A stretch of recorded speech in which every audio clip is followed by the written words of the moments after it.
Thank you, sir.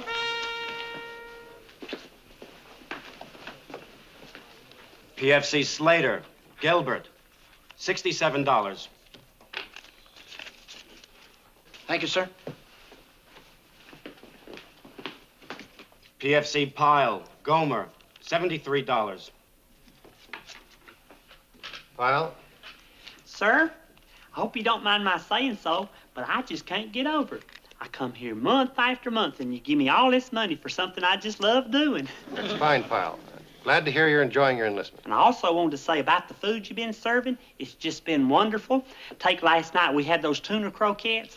I went back for seconds, but there was so much left over, I could have had thirds if I'd have wanted. That's fine, Pyle. Now, if you'll... And them new mattress covers that we got in last week, if I was staying at the finest hotel in this country, I couldn't ask for any better. Good, Pyle, good. Next. Well, Next. I can see you're busy, sir, so I'll see you next month. It's a long time between paydays, Hummel. Well, that's the truth. Well, here's my plan. First, I pick up my pass. Then I borrow Frisbee's car. I know this drive-in that's just crawling with wild-looking chicks. Really? Mm-hmm. What makes you so sure any of them will talk to you? They have to. They're car hops. I'll just keep eating till I get off duty. Huh? Well, there you are, fellas. I wondered where you all went. Listen, Gomer, I'm going into town to meet some girls. You want to come along? Thanks a lot, but my plans is already made. First of all, I'm going to write a letter home, and then I'm going over to the PX. They're having a sale on some shower clogs, and I thought I'd pick me up a couple of pair. Gomer, you're not going to spend your whole payday buying shower clogs. But I have to. My other pair's warped. And you know what they say? Good hygiene starts from the feet on up. Well, that's the way you want it. We'll see you later. See you, fellas. Have a good time. Hey, Maureen, you! Over here. Oh, there you are. You want to see me? Yeah, I got something to show you. You have? Come here. Oh, that's a mighty nice watch there, mister. It's not just a watch, son. This here's an 18-karat, 21-jewel movement with a gold expansion bracelet, and it can be yours. You mean you're selling it? Oh, I could never afford an expensive watch like that. Why not, friend? You've just been paid, haven't you?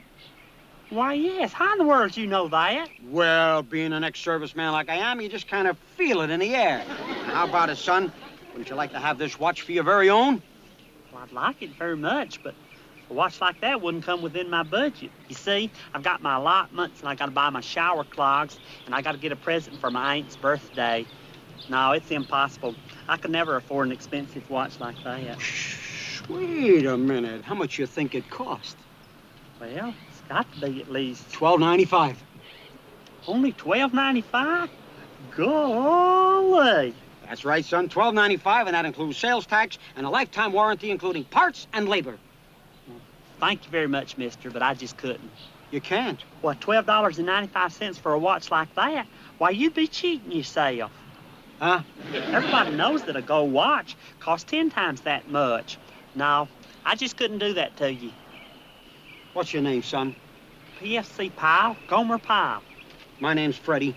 Friendly Freddie, the serviceman's pal. And let me tell you something, Lyle. Pyle. In all my years in business catering to men in the armed forces, I've never felt such a rapport with a customer. Imagine worrying about my profit. Take the watch, son, please. Oh, I just couldn't, Mr. Friendly Freddie. As much as I'd like to have it, I just wouldn't enjoy it, knowing how I'd taken advantage of you. Well, look, son, would you feel any better if I told you I was making a little something? How can you? Practically giving it to me like you are. Well, once in a while, one of my suppliers gets a hold of a piece of merchandise, and he has to unload it in a hurry. You know what I mean? Oh, sure. You mean he's overstocked? Overstocked? Uh-huh. Back home at the gas station, sometimes we'd get overstocked on inner tubes, and then we'd have to run a sale. Yeah, whatever you want to call it. Son, this is the opportunity of a lifetime, and it would just break my heart to see you pass it up. Well, if you really feel that way about it. How else can I feel? Take it, please. Golly. Well, here's the money. 5, 10, 11, 12, 13. You can just keep the change. Well, thanks, son. This has made my day. Oh, Mr. Friendly Freddie, about the lifetime guarantee? A lifetime guarantee? Oh, yeah, what about it? Well, for what you charged me for the watch, 10 or 15 years would be more than fair.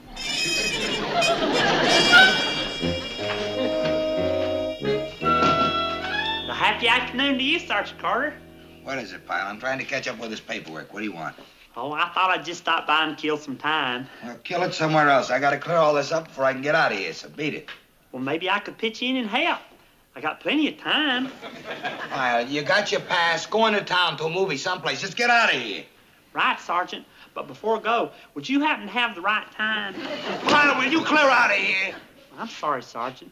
I just wanted to show off my new gold watch. Huh? My new gold watch. That's right, you hadn't seen it. Let me see that. You don't have to worry about dropping it either, Sergeant, because it's guaranteed shockproof. And it's also waterproof and dustproof. Gold, huh? You mean this is really gold? Positively. 18 carats with 21 jewels to boot. And it's waterproof, dustproof, shockproof. What'd you do, Pyle? Blow your whole pay? Guess what it costs, Sergeant? Just guess. Well, a gold watch like this should cost at least 100 clams. You're just a little bit off. You paid more? No? Then what did you pay for it? $12.95. $12.95 for this watch? Including sales tax and a lifetime guarantee. Do you think I got a good deal, Sergeant, for a watch that's shockproof? Good deal. Pyle, how can anybody sell you a gold watch for $12.95? Those were my feelings exactly, Sergeant. So I asked Freddie, that's Friendly Freddie, he's the feller that sold it to me, and he explained it to me that his supplier was overstocked and he had to unload. Overstocked? Pyle, when it comes to brains, you're understocked. In fact, you've got the lowest inventory on the entire base. Huh? Look, Pyle, use your head for a minute. A gold watch selling for $12.95 has either got to be a phony or else it's hot. Hot? You don't mean that it's... Yeah, Pyle. Swiped, stolen, filched. It happens every day. A guy goes into a washroom, takes off his watch, and the next thing you know, it's gone. But, Sergeant, Freddie said he bought it from his supplier. You mean his fence? Now, let's face it, Pyle. Right now in town, there's probably some poor guy walking around without his watch, and you got it. You bought a stolen watch. Why, I never... You did too, Pyle. Well, I don't want it. Why, that's terrible. Stolen goods? Oh, why didn't I go to the PX and get my shower clogs? What am I going to do, Sergeant? I don't care, but I'm going to do something. I've had it, Pyle. It's not just you, but every payday there's some petty crook waiting around in ambush for one of our guys, and I'm getting sick of it. But what are we going to do, Sergeant? First thing I'm going to do is get your money back, and then I'm going to make this Freddie character wish you'd never seen this base. Now, where is he? Well, last time I saw him, Sergeant, he's out by the back fence. Oh, I feel awful about this, Sergeant, just awful. All right, Pyle, you go back to the barracks and wait. I'll handle this crook. Well, Sergeant, would you tell that Freddie something for me? Tell him after what he's done not to expect any word-of-mouth business from me. Thought you could get away with it, didn't you? Coming around here fleecing my guys. Well, you've had it, Buster. You have had it. What do you want, Sergeant? Just tell me what you want. I'll tell you what I want. The money back for this watch. The money? Well, why didn't you say so, Sergeant? I'd be glad to give you a refund. Oh, don't hand me that stuff, you phony. You mean you're going to give me the money? Of course. Here, and you tell your buddy I'm sorry he wasn't happy. You mean you're giving me a refund? Well, of course I'm giving you a refund, and I'll give you an explanation also, because you're entitled to it. Yeah? Yeah. You want to know about this watch, Sergeant? Well, right now it's in a window of Wilson's jewelry store, selling for $97.50, and that's on sale. Oh, come on. What do you take me for, some kind of rube? I was raised in the city, mister, you know, with people and freeways. All right, you were born in the city, but you still got a lot to learn about merchandising. Okay, then you tell me, how do you sell a $100 gold watch for $12.95? Simple. Low overhead. Overhead? Well, sure. You go downtown to any of these high-class jewelry stores, and what do you see? Fancy fixtures, thick carpets, high-priced salesmen. Do you see any of it around here? Huh? Do you see it? No, but... Well, I still don't see how a gold watch can sell for $12.95. There's got to be a catch. Of course there's a catch, and it's the markup. The markup? Have you any idea of the markup? No. Well, not many of us know. There's a 60 and 70% profit attached to these luxury items. Yeah, and when you buy by the carload... The carload? Of course, I'm a high-volume dealer. I make a tiny profit, but I go for the big turnover. Even taking this time to talk to you has cost me money, but it's worth it. I mean, how many times do I get to talk shop with a guy who understands the business? Well, I was always pretty good in arithmetic. Good, good. Well, let me really explain it to you. Now, when the manufacturer gets an item, see, any product, you know, particularly your watch. How in the world could I fall for such a scheme, Duke? Imagine me being so foolish. It's not as if I was 2 years old. I'm a grown man, a Marine, a high school graduate. Gomer, stop aggravating yourself. It was just one of those things. You got taken. Chalk it up to experience. Well, one thing for sure, Sergeant Carter's not going to let him get away with it. No, sir. I bet you he puts that feller out of business and gets my money back. I wouldn't count on it, Gomer. Right now, that Freddy character and your $13 are probably halfway across the border. Well, I sure hope he enjoys that money and has himself a good time, because he's got his conscience to live with. Sergeant Carter, did you find him? Did you find that friendly Freddy? Did you catch up with him, did you? Yeah, Pyle, I found him. I knew it. I knew it. See there, Duke, when Sergeant Carter starts to do something, he does it. Did you get my money back for me? I did better than that, Pyle. I got your watch back. Watch? Yeah. And see that you take good care of that. A watch like that can last you a lifetime. Sergeant, what about it being stolen? You know, hot, like you said? Oh, there's nothing to worry about there. We had a little talk. You did? Yeah, and I made a little investment with Friendly Freddy myself. Just feast your eyes on that, huh? Dang, a fur piece. How in the world could you afford a thing like that, Sergeant? Simple, Pyle. Low overhead.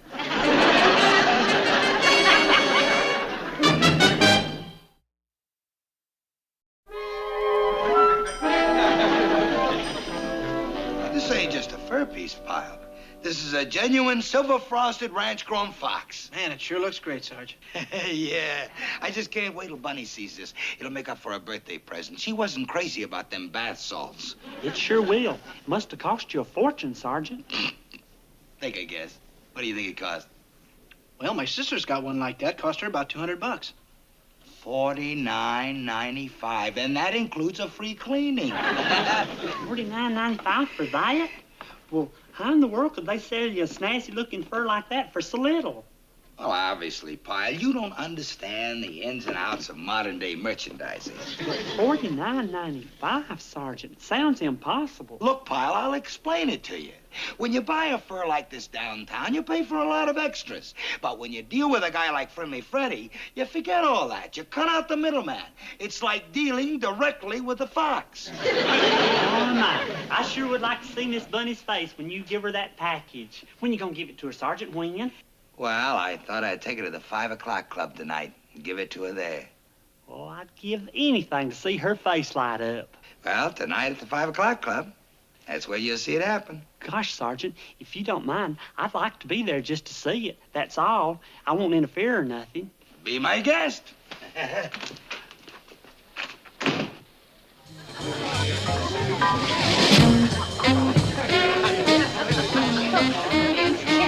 No. Please. No. Oh, come on, Vince. Now tell me what's in the package. I can't stand the suspense. I already told you, Bunny, I want it to be a surprise.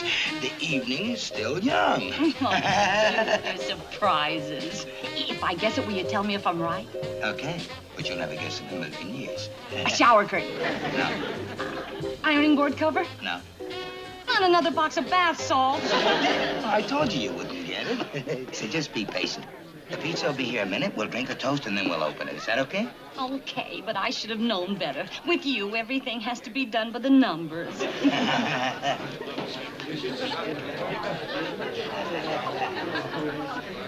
Hey, Sergeant Carter, Miss Bunny. Oh, hi, Gomer. I wanted to get here sooner, but I missed the bus. Did you give her the fur yet? You got the fur?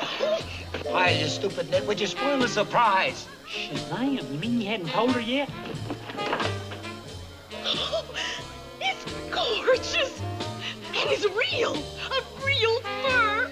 Oh, Vince. I say it's a silver-frosted ranch-grown fox. Right, Sergeant? Yeah, but do you have to blab everything? Vince, you big lug. This is the nicest surprise I've ever had. Oh. Sergeant, I knew you'd just love it, Miss Bunny. Boy, did he get a terrific bite. Smile. Vince, let's dance. I want everybody to see the new fur. Enjoy yourselves. I'll mind the beer.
Bunny, I don't know what happened. I got... It's a fake!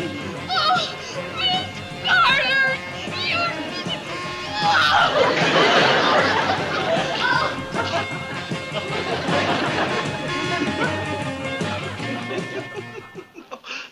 I wish I'd have been there to see it. The fur was really flying. I go, It wasn't funny, Duke. It wasn't funny at all. not funny. A fox fur molting in the middle of the dance floor is not funny? Come on, Gomer, where's your sense of humor? But it's a mess, Duke. Miss Bunny will probably never speak to him again. And that's just gonna break his heart. If I know Carter, what's breaking his heart right now is that $49.95 he blew on the fur. If I could find that friendly Freddy, I'd get Sergeant Carter's money back for him. Kiss it goodbye, Gomer. The best thing for you to do right now is forget about it. It's just like my grandma used to say. When you try to get something for nothing, that's just what you end up with, something that's worth nothing. Hello, men. What's doing, Hal? Well, what do you think? What do we think about what? Well, this new watch of mine. Shazam, where'd you get it? Well, I happened to be passing the pool hall in town, and a fellow out front there sold it to me. Do you have any idea what I paid? $12.95. Amazing. How did you know? I got one just like it. Friendly Freddy strikes again. That his name? Friendly Freddy? No, this fellow's name is Lucky Louie. Louie, that's probably just his downtown name. Do you know where I can find him? Well, I imagine he's still at the pool hall. Maybe if I hurry, I can still catch him and get Sergeant Carter's money back. Wait a minute. What's going on? Congratulations, PFC Hummel. You've just been initiated to membership in the Patsy Club.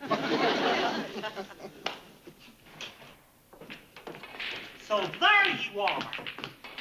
I'm sorry to ruin your shot, Mr. Freddy, but there's something I got to talk to you about. Well, well, if it isn't my old Marine buddy, PFC Lyle. Hi, Gomer Pyle. Of course, Gomer.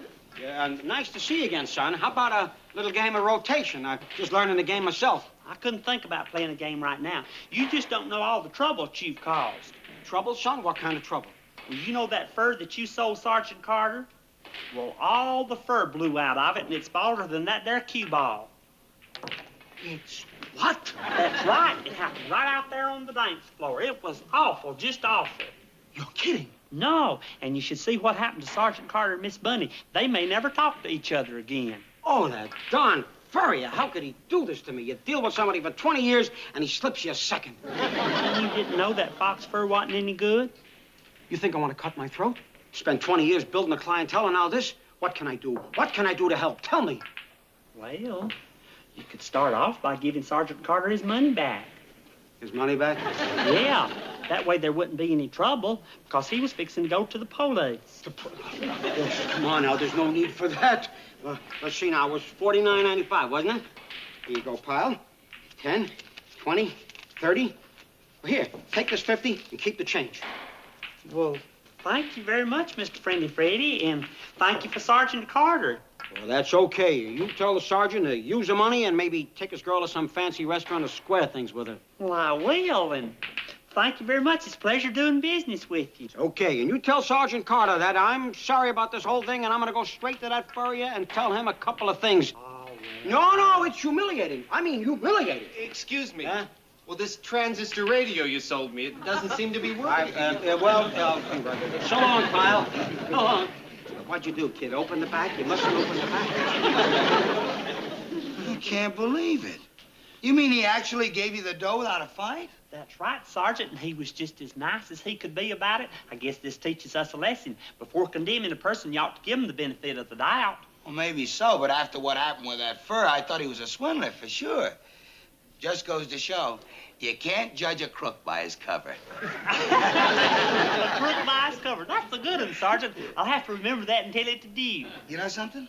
I think I'll take that Freddy's advice and use this dough to buy Bunny a fancy dinner.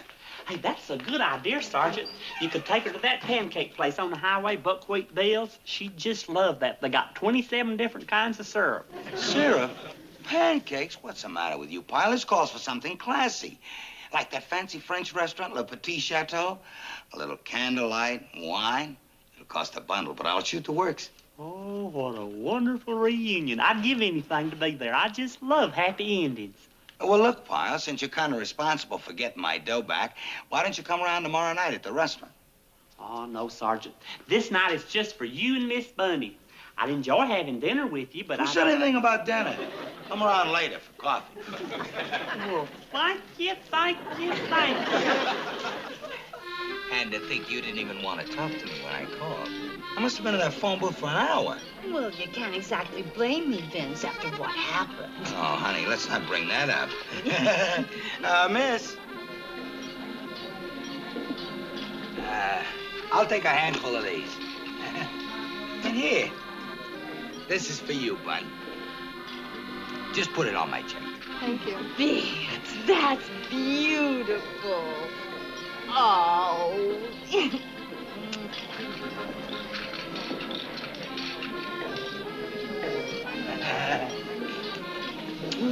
Hey, everybody. Oh, hi, Gomer. Pyle, it's you. Grab a chair. Bunny and me was just having a little after-dinner talk. I saw what you was doing, Sergeant. Didn't have nothing to do with talking. Oh, it's a sight for sore eyes to see you two lovebirds fiddling and cooing. Well, it's been a perfect evening, hasn't it, honey? Oh, it's been an evening I'll never forget, Vince. Yeah. Look, it's getting a little late, and Bunny has to get home. Garson! Garson, the check. Young. The check, monsieur. Ah, a $50 bill. It's the smallest thing I have. Of course, monsieur. Well, Bunny, shall we have a last one for the road? Why not? Who should we drink to? How about Pyle? No, not me, Sergeant. I know. Why don't you drink to the man that made this evening possible, Friendly Freddy? I'll drink to that. I will, too. To Friendly Freddy. And to you, Vince, for showing me the nicest evening a girl ever had.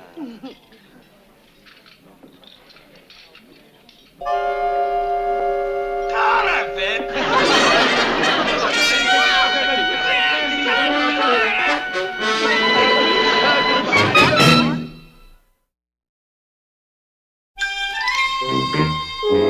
It's no use, Pyle. She's just not gonna answer. Well, don't aggravate yourself, Sergeant. Maybe she's just taking a shower. That's a long shower. I've been dialing since last night. Boy, I've never seen Bunny this steam before. Things could have been worse. If that restaurant manager hadn't let you go, you could have gone to jail for passing off counterfeit money. That's federal offense. What do you mean, let me go? I had to sign a sworn statement I'd pay that tab next payday. We sure been having a run of bad luck, haven't we, Sergeant? Yeah, a lot you got to complain about. I got stuck with a bum fur, a phony bill, and my girl won't even speak to me. At least you got that watch. What watch? The watch you're wearing. Oh, that's not a watch. That's just the green band that the watch left before it stopped running and I throwed it away. You mean that watch is no good either? Of course not, Sergeant. It's like you said. You can't expect to get a gold watch for $12.95. Pyle, do me a favor, will you? What time you got, Gomer? 11:25. Boy, I hope that bus is on time. I gotta be back for guard duty at midnight. You know, Duke, we was in that movie almost 5 hours. I think them triple features is just too much. Yeah.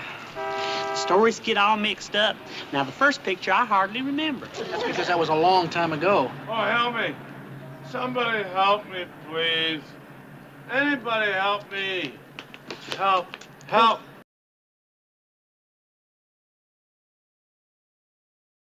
Neighborhood, and I seem to have gotten lost. Holy cow, is he smashed? You see, my car is parked across the street. And if you could take me to my car and open the door and start the engine for me, I'll be able to drive home. You mean you gonna drive? Why, of course. I have a driver's license. Oh, I know that. It's just that you don't seem to be able to. I've got an idea. Why don't we drive you home? Gomer, I gotta get back to the base. I got guard duty. Well, that's right. Well, I'll do it alone. I'll drive you, mister. Well, thank you, sir. That's very kind. Most kind. Gomer, come here a minute. I want to talk to you. Gomer, look, there's no reason for you to do it either. Don't get mixed up with this guy. But he can't get home by himself. He's in no fit condition. That's not your problem. He got drunk on his own. Let him get home on his own. He's a stranger to you. But he is a person, and he needs help, and I just can't ignore him. Gomer, believe me, you get involved with this guy, you're going to have nothing but trouble. Here comes the bus. Now, come on, let's go. He won't even know you're gone. Come No, on. I'm staying here. I'm going to try and help that poor fella. You go ahead. I just can't leave him here like that. Besides, I already offered. Okay, Gomer, but I think you're crazy to do it. Sweetheart. Oh, hi. Do you know the rest of the words? Words to what?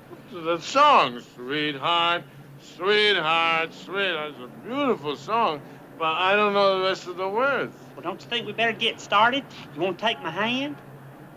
Oh, well, that's very nice. Hey, what's your name? My name is Harry Purcell. What's yours? Gomer Pyle. Gomer Pyle. What's your first name? Gomer. Oh, Gomer! Gomer. Gomer! Gomer! Sweetheart. Sweetheart, sweetheart. Are we home, Gomer?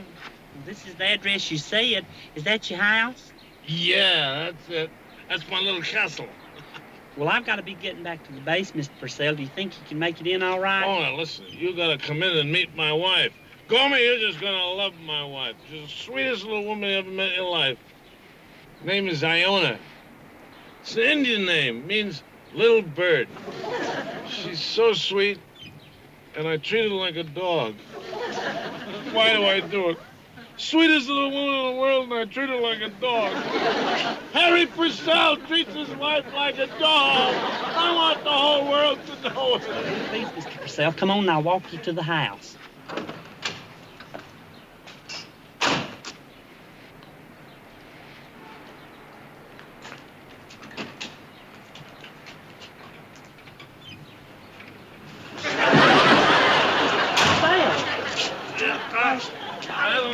I don't know why they take those running boards off the cars.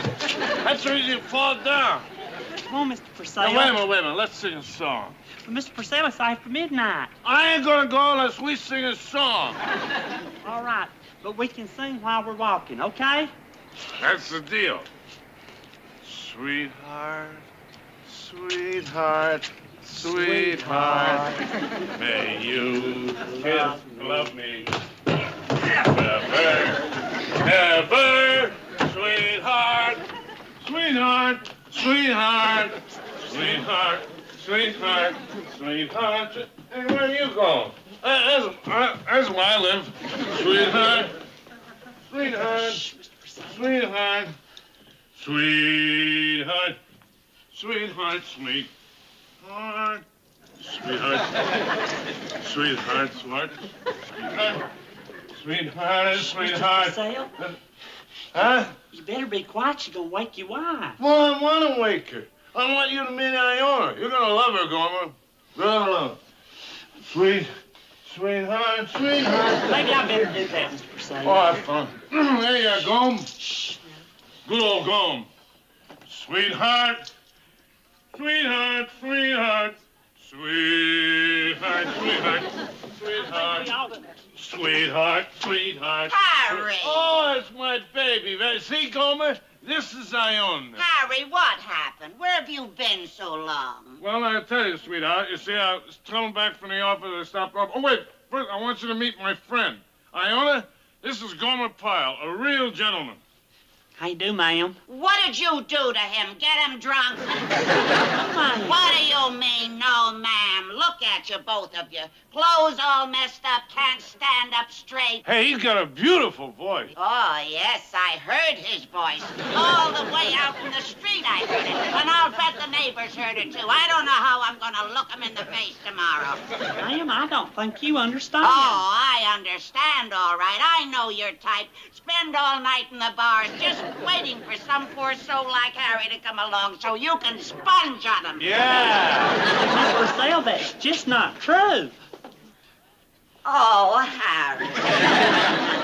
I'll get you right to bed. And you get out of here or I'll call the MP. Yeah, the MP. Go on, out. And you better stop bothering Harry or I'll take care of you.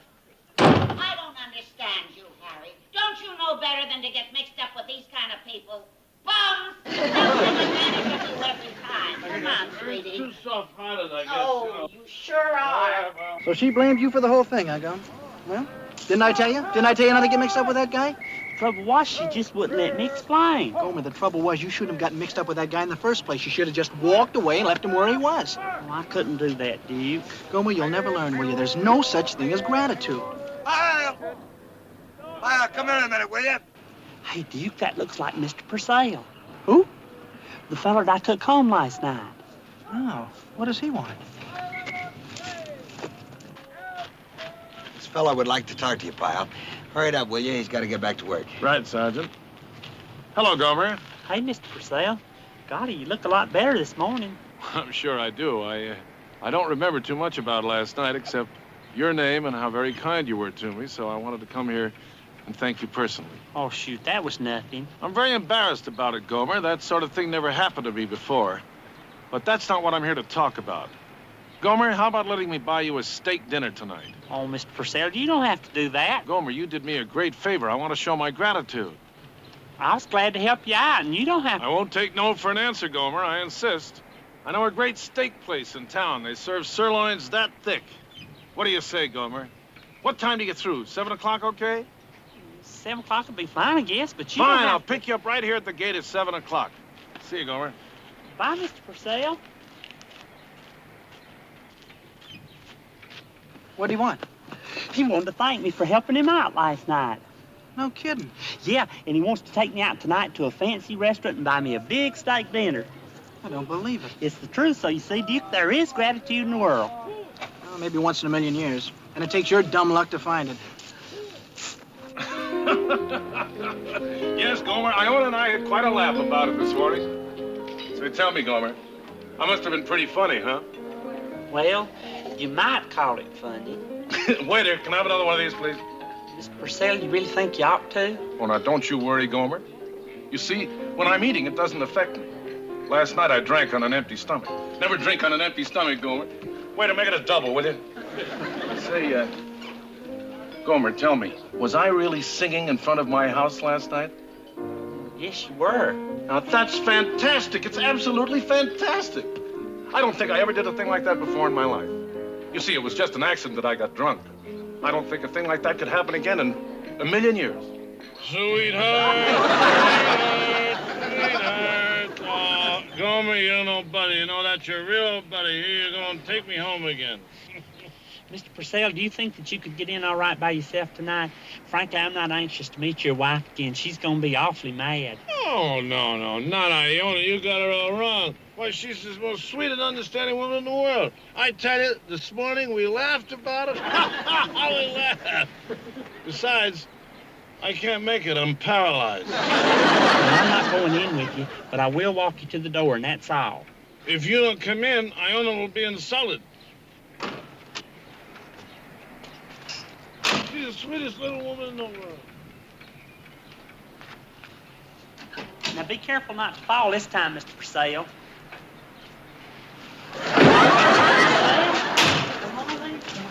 No, why they don't put running boards back on cars?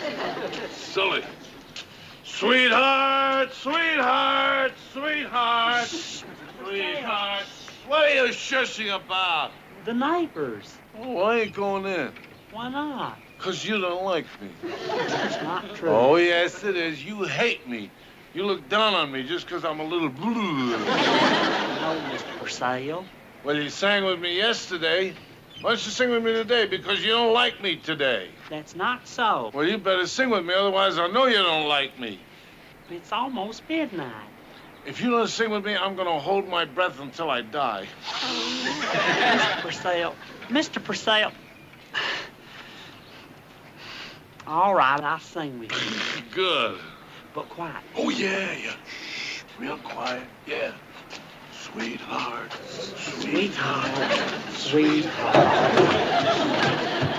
Sweetheart. Sweetheart. Sweetheart. Mr. Purcell, you're going to wake up the whole Oh, it's you again, huh? You got your hooks in him again, huh? Leona, my little bird, did you wait up for me? Well, I was very thoughtful. I warned you to stay away from Harry, and I meant it. If you think I was talking just to hear myself talk, you're mistaken. But, Miss Purcell, it's not like you think. Well, I'm not going to sit back and let you get Harry drunk night after night. I know how to get you. I'm going to get you off his back if I have to go all the way to Washington to do it. You picked on the wrong party, mister, the wrong party. And you're going to find yourself in plenty of trouble tomorrow. Plenty. Come on, Harry. Harry? Mr. Purcell? Harry? Mr. Purcell? There you go. Harry? Harry! Purcell? Disappeared again. And it's your fault. But, Miss Purcell, I didn't have... Sweetheart! Harry, where'd you go? What did you do to him? You can't, none of you keep your hands off him, can you? Come on, Harry, I'll get you away from these bums. And you get out of here. You're in plenty of trouble, mister. Plenty. Come on, Harry. Go to sleep.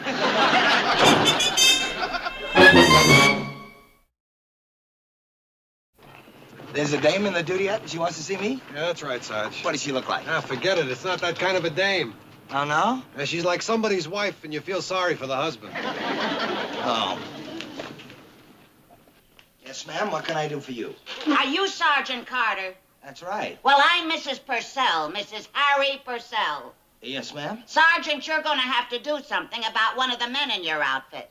One of my men? Which one? Well, his name is Gomer Pyle, and if you don't do something, I will. Pyle? What'd he do? He's been getting my husband drunk every night. That's what he's been doing. And Harry doesn't drink. Pyle? I don't know where he met my husband or how, but he's attached himself like a leech. And he's been using poor Harry for a drinking buddy, and Harry doesn't drink.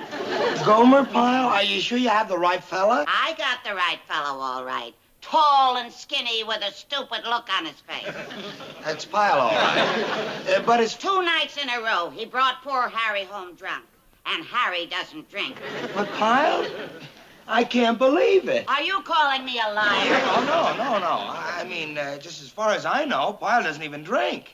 Doesn't drink? That's a laugh. I wish you could have seen him in my living room. Clothes all wrinkled, couldn't even stand up straight. Really? And the 2 of them out on the street at midnight singing at the top of their lungs.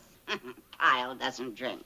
Harry doesn't drink. Well, I don't know what to say. I mean, I'll look into it. You keep him away from my husband, because if you don't, I'm going to go to your colonel. Oh, well, don't do that. I'm not a troublemaker, but when I get mad, Sergeant Carter, you better watch out. Maybe you don't care about this Gomer Pyle, but I care about Harry, and Harry doesn't drink.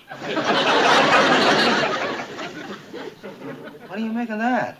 Oh, gee, Sarge, I don't know. Pyle? She's got the right guy, all right. I met this Harry Purcell. He was down at the fence asking for Pyle.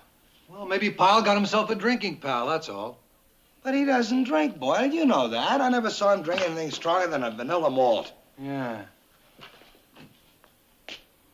Well, that's it. What's it? Vince, you better face something. Pyle isn't a little boy anymore. How long has he been in the Marines? 3 years? So? Well, a guy can take just so many vanilla malts, and then one day he's got to decide to branch out.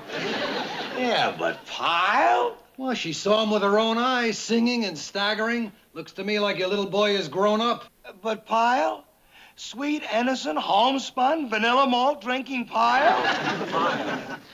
Oh, get out. It's impossible. Well, why is it impossible? You heard that woman. She saw him with her own eyes. I don't know. Maybe I ought to have a talk with Pyle anyway. I think you better. That dame isn't kidding around. He's grown up? My boy is grown up.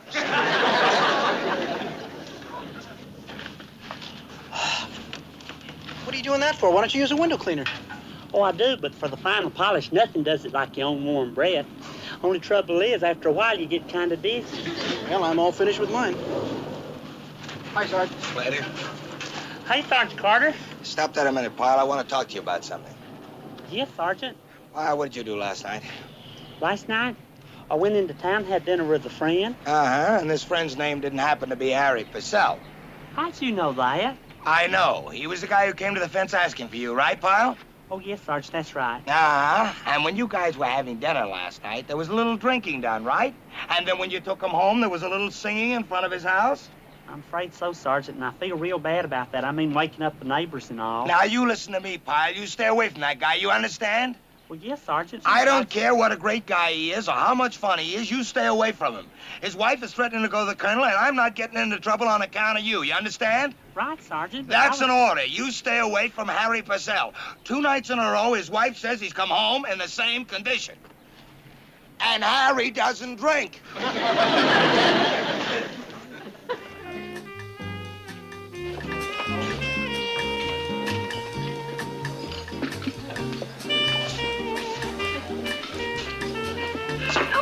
Gomer. Gee, I haven't seen you around for a couple of nights. Where you been? Oh, well, I had some things I had to take care of. Oh. Hey, we got some real good chili tonight. Oh, fine. Then I'll have some of that. Oh, and would you fix me a double rich butterscotch malted with some extra whipped cream? You know, Gomer, you ought to leave your stomach to science. I just can't sleep if I go to bed hungry.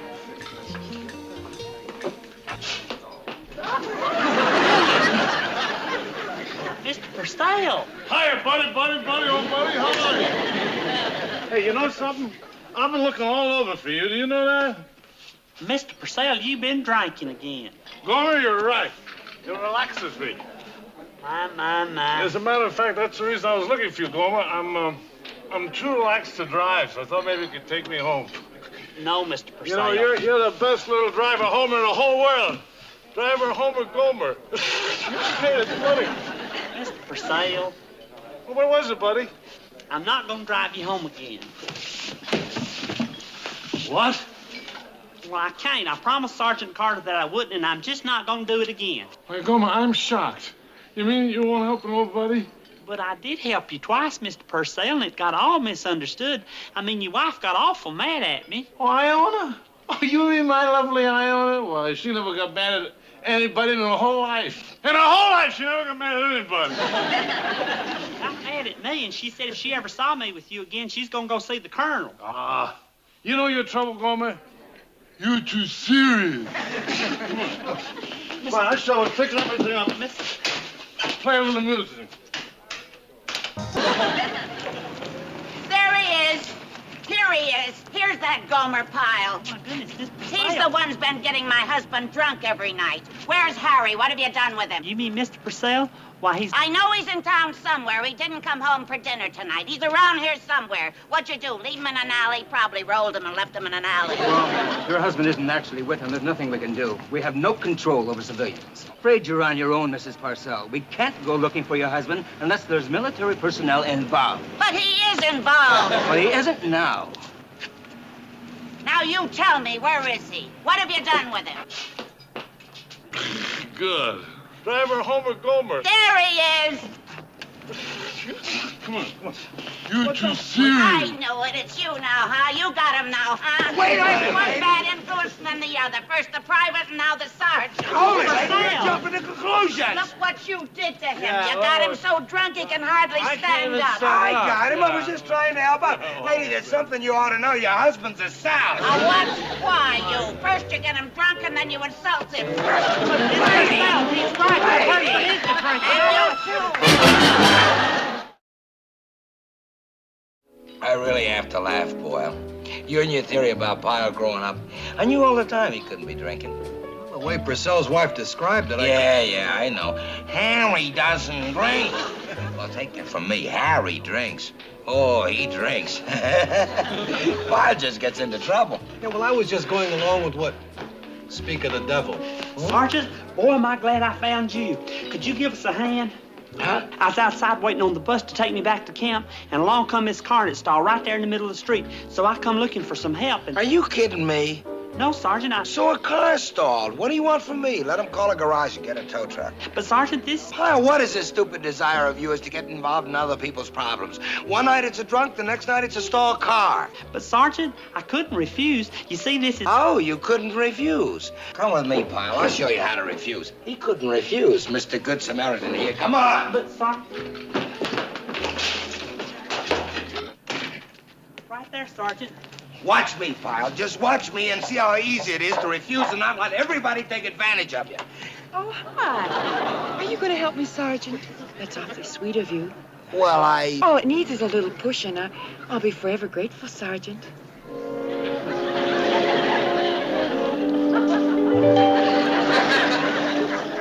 Well, don't just stand there. Come on, push, push.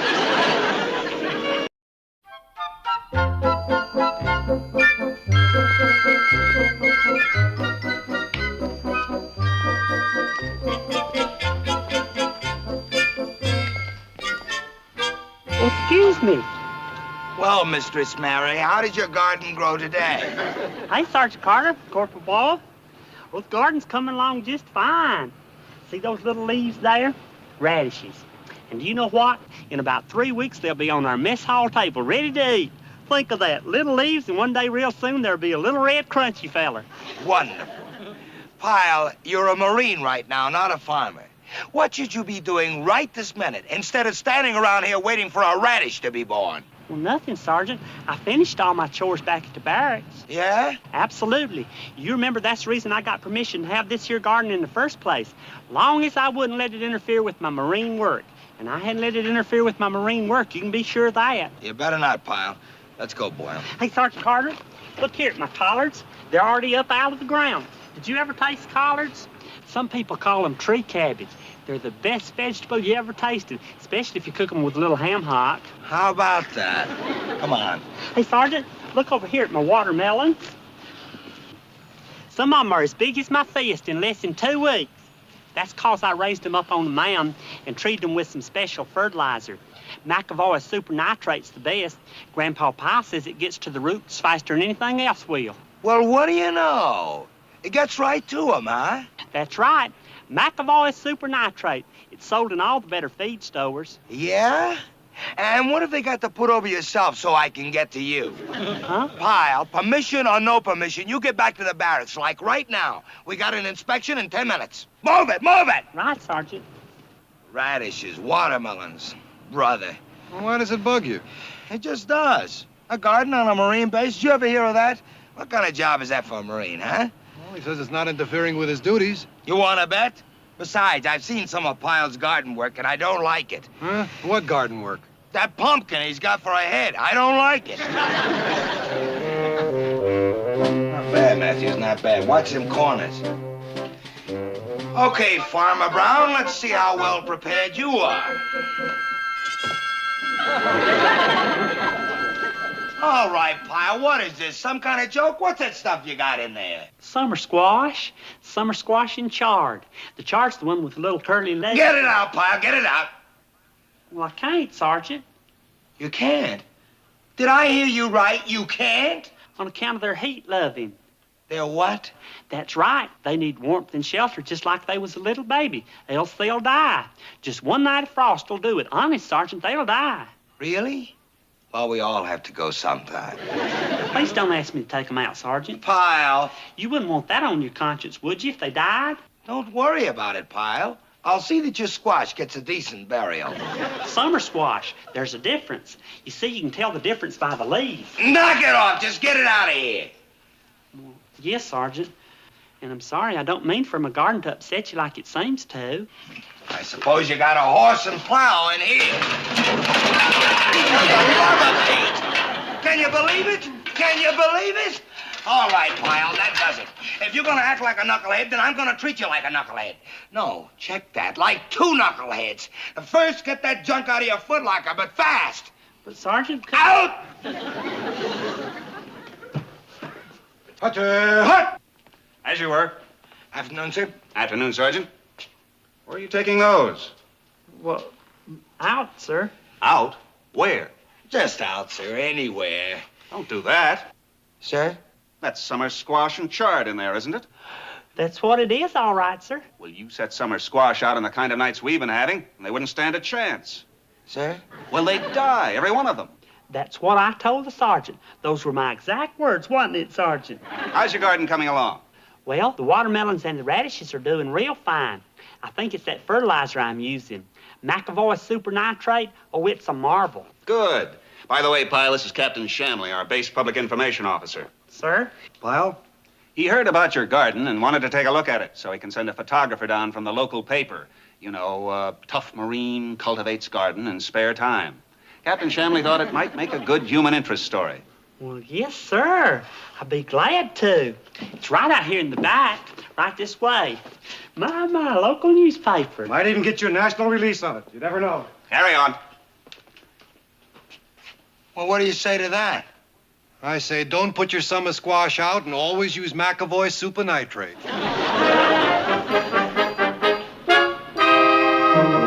Where's Pyle? Gardening? Right. A farmer I got on my hands. Can you believe it? Not a Marine, a farmer. Vince, it's with the Colonel's blessings. Relax. The Colonel's a gardener himself. Yeah, but Pyle? Pyle of all people? Pyle? What do you think? You think he'll really grow anything? Sure he will. I can just see what a meathead like Pyle will grow. Like a circular carrot. Or maybe a potato with no eyes, just noses. You can't tell. He sounds like he knows what he's doing. Sure. Just wait. You mean you think nothing will come up the way he expects it to, huh? I'll bet on it. You give Pyle a watermelon seed, and I'll lay you 10 to 1. Wait a minute. Wait just a minute. Huh? What you just said about nothing coming up the way Pyle expected it to just gave me a brainstorm. What do you mean? Sure. It's natural. Hey, how would you like to play a trick on Pyle, huh? Like what, for instance? You'll see. All you gotta do is go down to the market and get the biggest watermelon you can find. One with a stem. Stem? Right. And last but not least, get a big bottle of vodka and bring it back. Vodka? I think I can understand the watermelon, but what's the vodka for? Here, get it. You'll see. There we go. Just like the good old days. It's called plugging a watermelon. So that's how it's done. The cheapest party a guy could throw. 2 bits for the melon, a couple of bucks for the booze. Presto. Instant refreshments. Tastes wild, just wild. I've heard of a Bloody Mary, I've heard of a screwdriver. But vodka and watermelon? What do they call that? Huh? It's the all-purpose drink. What? You can eat it, drink it, wash your face in it, and get smashed all at the same time. That's beautiful, Vince, beautiful. Yeah. Now, see how the plug fits back nice and neat? You can't even tell where it's been cut out. Hey, you're right, I can't. Now, we just set this bomb in Pyle's watermelon patch and wait. Listen, Vince, I think it's a funny gag, all right, but I'm not sure I get the point. What are you going to accomplish with it? What am I going to accomplish? I'm going to accomplish the end of Pyle's gardening, that's what. Yeah? Yeah. He just gets a taste of a watermelon that he grew. He wakes up drunk. Pyle's never been drunk before. He wonders what hit him. And I tell him he's been poisoned. I point out that's the risk you run when you grow anything in this here soil around here. Presto, end of gardening. Well, aren't you going to a lot of trouble? Why don't you just make him give up the garden? Why? He's liable to complain to the colonel. Believe me, I'm doing this for his own good. Yeah? Yeah. Come on. It's time to take baby home to roost.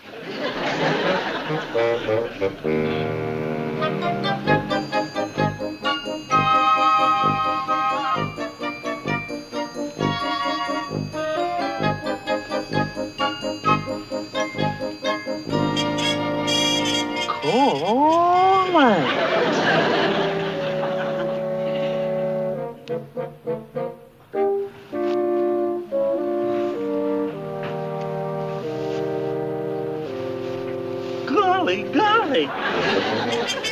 Sergeant Carter! Sergeant Carter! Here he comes. Right on schedule. Come on, look busy. Like you don't know from nothing. Wait till you see, Sergeant, wait till you see. Huh? What's up? Wait till I see what? Just look at that. Where did you get that? From the mess hall? No, I found it out in my garden this morning. It was growing. You're kidding. No, I found it in my melon patch just now. That thing grew in your garden? Boy, look at that. Oh, boy, Pyle, you really must have a green thumb. A green thumb, a green arm all the way up to the shoulder. There's just one thing I can't figure out, is how it grew so fast. All the other melons out there on the vine are just about that big. And practically overnight, too. It don't make no sense at all. Wait a minute. I know what it is. You do? Sure. That Macintosh stuff. Huh? You know, that super-duper fertilizer you've been using. McAvoy super nitrite? That's it. I'll bet you instead of spreading out, it concentrated all in one place so that only one melon got all the vitamins. Gosh, Sergeant, I don't know. Sounds logical to me. Of course it's logical. Let's face it, Pyle. Nobody is perfect when it comes to spreading fertilizer. Not even a natural-born farmer like yourself is perfect every time out, right? No, sir, I guess not. And this melon here proves it. So there you are. The only thing that really matters is that you've grown yourself a prize-winning watermelon. How about that? Well, thank you, Sergeant. And that's just the way I want it to be. I want you to be the first to know about anything I do, good or bad. Good. Yes, sir, Pyle. It looks like you're going to have yourself some mighty fine watermelon eating there. So take it and enjoy yourself.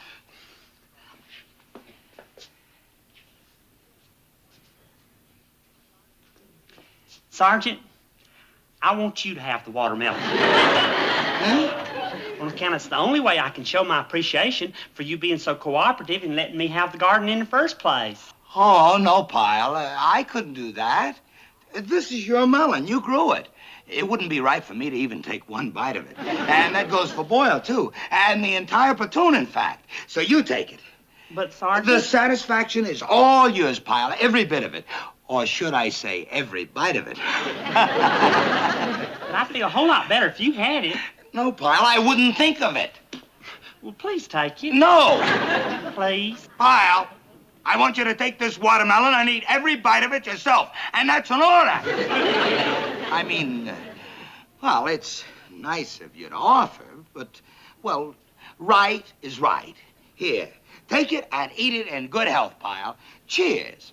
I mean, enjoy it. All right, Sergeant. And thank you. I only hope that someday I can be just half as thoughtful towards you as you are towards me. Yeah, well, the next melon, Pyle. Maybe the next one, okay? I'll consider that a promise, Sergeant. Bye. Bye. Boy, he almost stuck you with your own gag. Yeah. You know, I kind of hate to do it. But like I said, it's for his own good. He's not that hot a Marine that he can afford to start taking up hobbies. Say, how much time do you give it? Well, he's, curious. I'd say it's a matter of minutes before he starts eating himself into a hangover. Sergeant Carter! Sergeant Carter! I've been looking all over for you. Pyle! Are you all right, Pyle? I'm fine, just fine. Are you sure? Yes, sir, I never felt better. Why, did I look bad? Huh? Oh, well, no. It's just I thought after eating all that prize watermelon, well, you know what they say, the eyes are bigger than the stomach. Well, that's what I wanted to tell you, Sergeant. I didn't eat it. You didn't? No, sir. After I left you, I got to thinking about what you said. Remember, you said right is right. Yeah, so? So, I got to thinking about who above all else deserved that watermelon more than anybody, even me. Who, Pyle, who? The one man without who I wouldn't even have a garden at all. You didn't? Yes, I did. I gave it to the colonel. I couldn't think of any better way to show my appreciation. What do you think, Sergeant?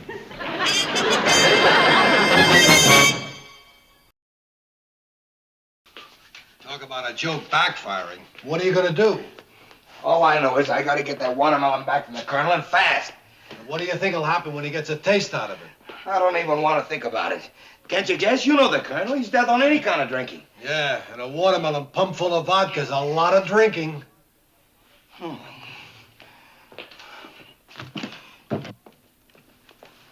You want to see me, Sergeant? Oh, yeah. Come on in, Pyle. Hey, Corporal Boyle. You know, Pyle, Corporal Boyle and I were just thinking. About what? The mistake you made giving that watermelon to the colonel. Mistake? But that wasn't a mistake. I wanted him to have it. I know. Nobody's knocking your motives, just your brains. Huh? Pyle, how could you give it to him without tasting it first? You don't even know what's inside. Suppose it's rotten. Or yellow and black inside and tastes like shoe polish. What the? Well, it looked like a perfectly good melon from the outside. Pyle, you don't judge a book by its cover. You don't judge a watermelon by its rind. Remember, it was awful big, and it grew awful fast. I'd worry about that. You would? Sure would. Might even be poisonous.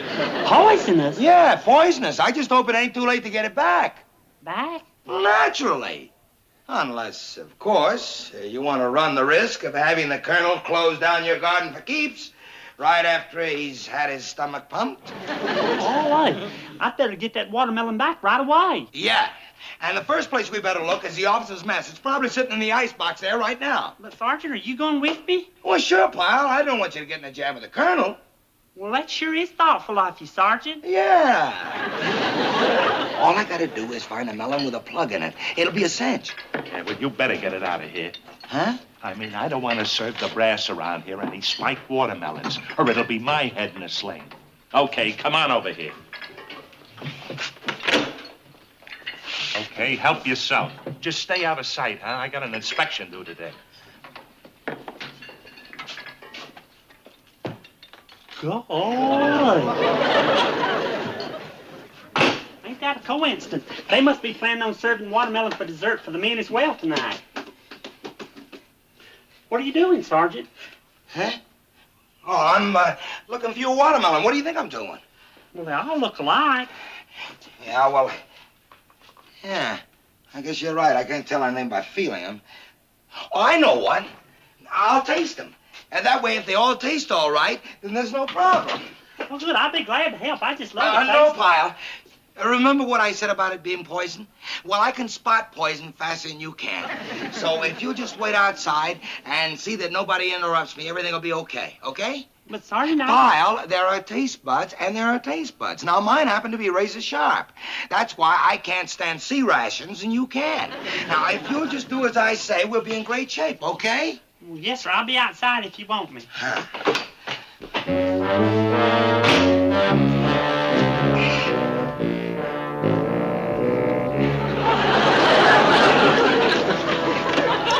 How you doing, Sergeant? Did you find my watermelon yet? No, I didn't. And I'm not going to either. Because it's not in there. Well, how do you know? I just know. Well, did you find a particular one that tasted bad? No, they're all fine. Well, then everything's all right. Well, you miserable freak! Huh? You cut open every one of those melons, didn't you? If I get one here,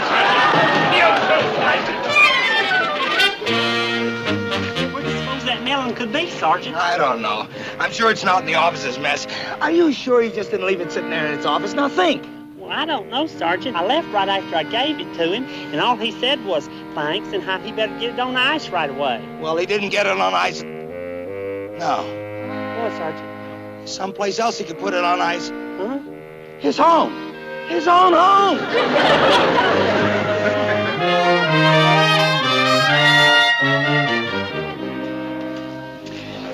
You really sure my melon's gonna turn out to be bad, huh? No. This is just insurance. In case yours turns out to be rotten, we'll put this one in its place. Smart? Really is.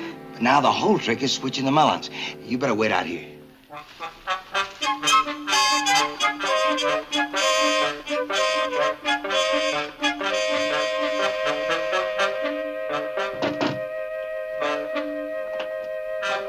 Oh, yes, Sergeant. What is it? Watermelon for Colonel Gray. Watermelon? Another one? One's already been delivered. Yeah? The Colonel sent this over himself? That's right. Were you, gonna serve it? That's right. Mrs. Gray's having a lunch, and I was about to serve it for dessert. Oh, well, then I'm just in time. You see, there's been a mix-up. Mix-up? Yes, ma'am, that's right. That one's store-bought. This is the one that was grown right here on the base by one of the Colonel's own men. You see, it seems there was a mix-up right after it was picked. Well, all right. Yes, ma'am. You should have seen how proud the Colonel was when he saw.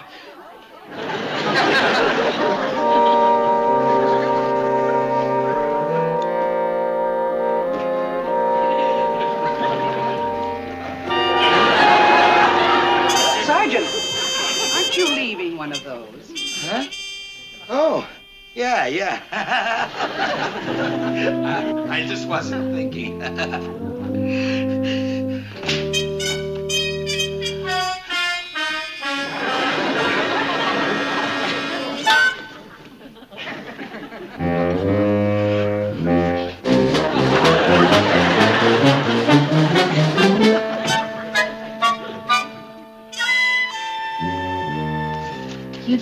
Sergeant. You got the watermelon back. I think so, Pyle. I think so. With a little luck. Looks perfectly all right to me. Wouldn't it be funny if it turned out to be sweet and red and juicy as any other?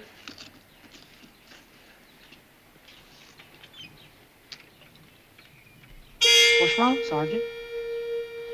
No. I picked the wrong one. The wrong one. Well, I don't understand, Sergeant. Didn't you go in there and... You would, Pyle. You would. You would have to stick your big fat head in the window. I'm sorry, Sergeant. I didn't. Shh.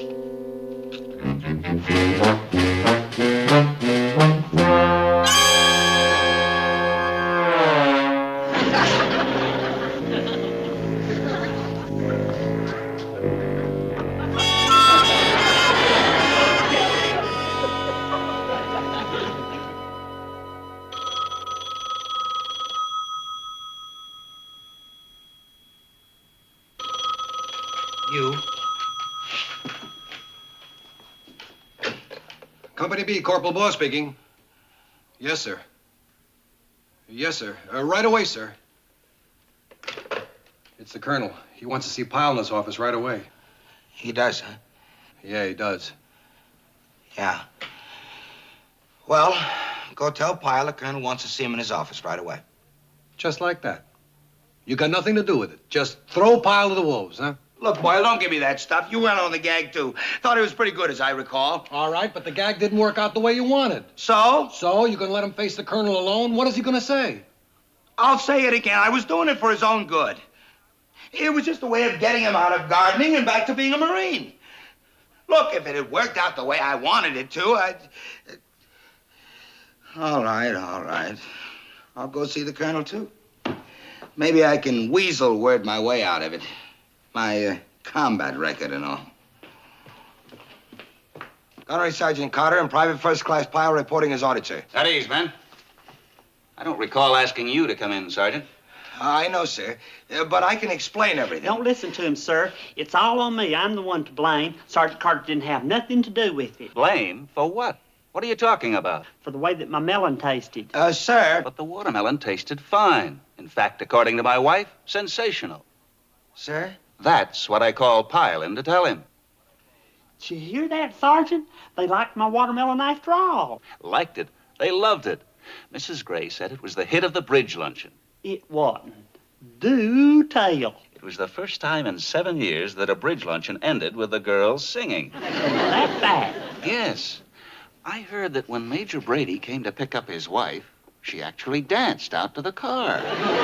You hear that, Sergeant? You hear that? I grew as good a watermelon as anybody. Even better. How about that? How about that?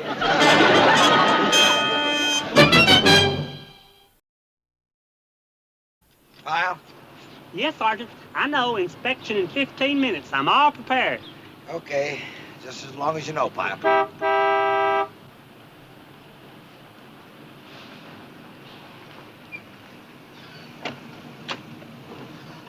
Morning, sir. Morning. How's our prize garden doing? Oh, fine, sir. Just fine. Any more watermelons? No, sir, but my cucumbers is doing real good, see? Oh, yes. Notice, sir, the way Private Pyle has laid a mulch blanket around the main stems cuts down on his weeding time. Really? Peat moss? No, sir, it was... Leaf mold. Plain, ordinary leaf mold. Right, Pyle? Best thing in the world for nutrients. In this here sandy soil, it's the only way to fly. You mean it doesn't choke off the feeder roots? No, sir. Delighted to offer a ceremonial greeting. Wowie, wow, wow, wow. Happy shouted, flapping his arms.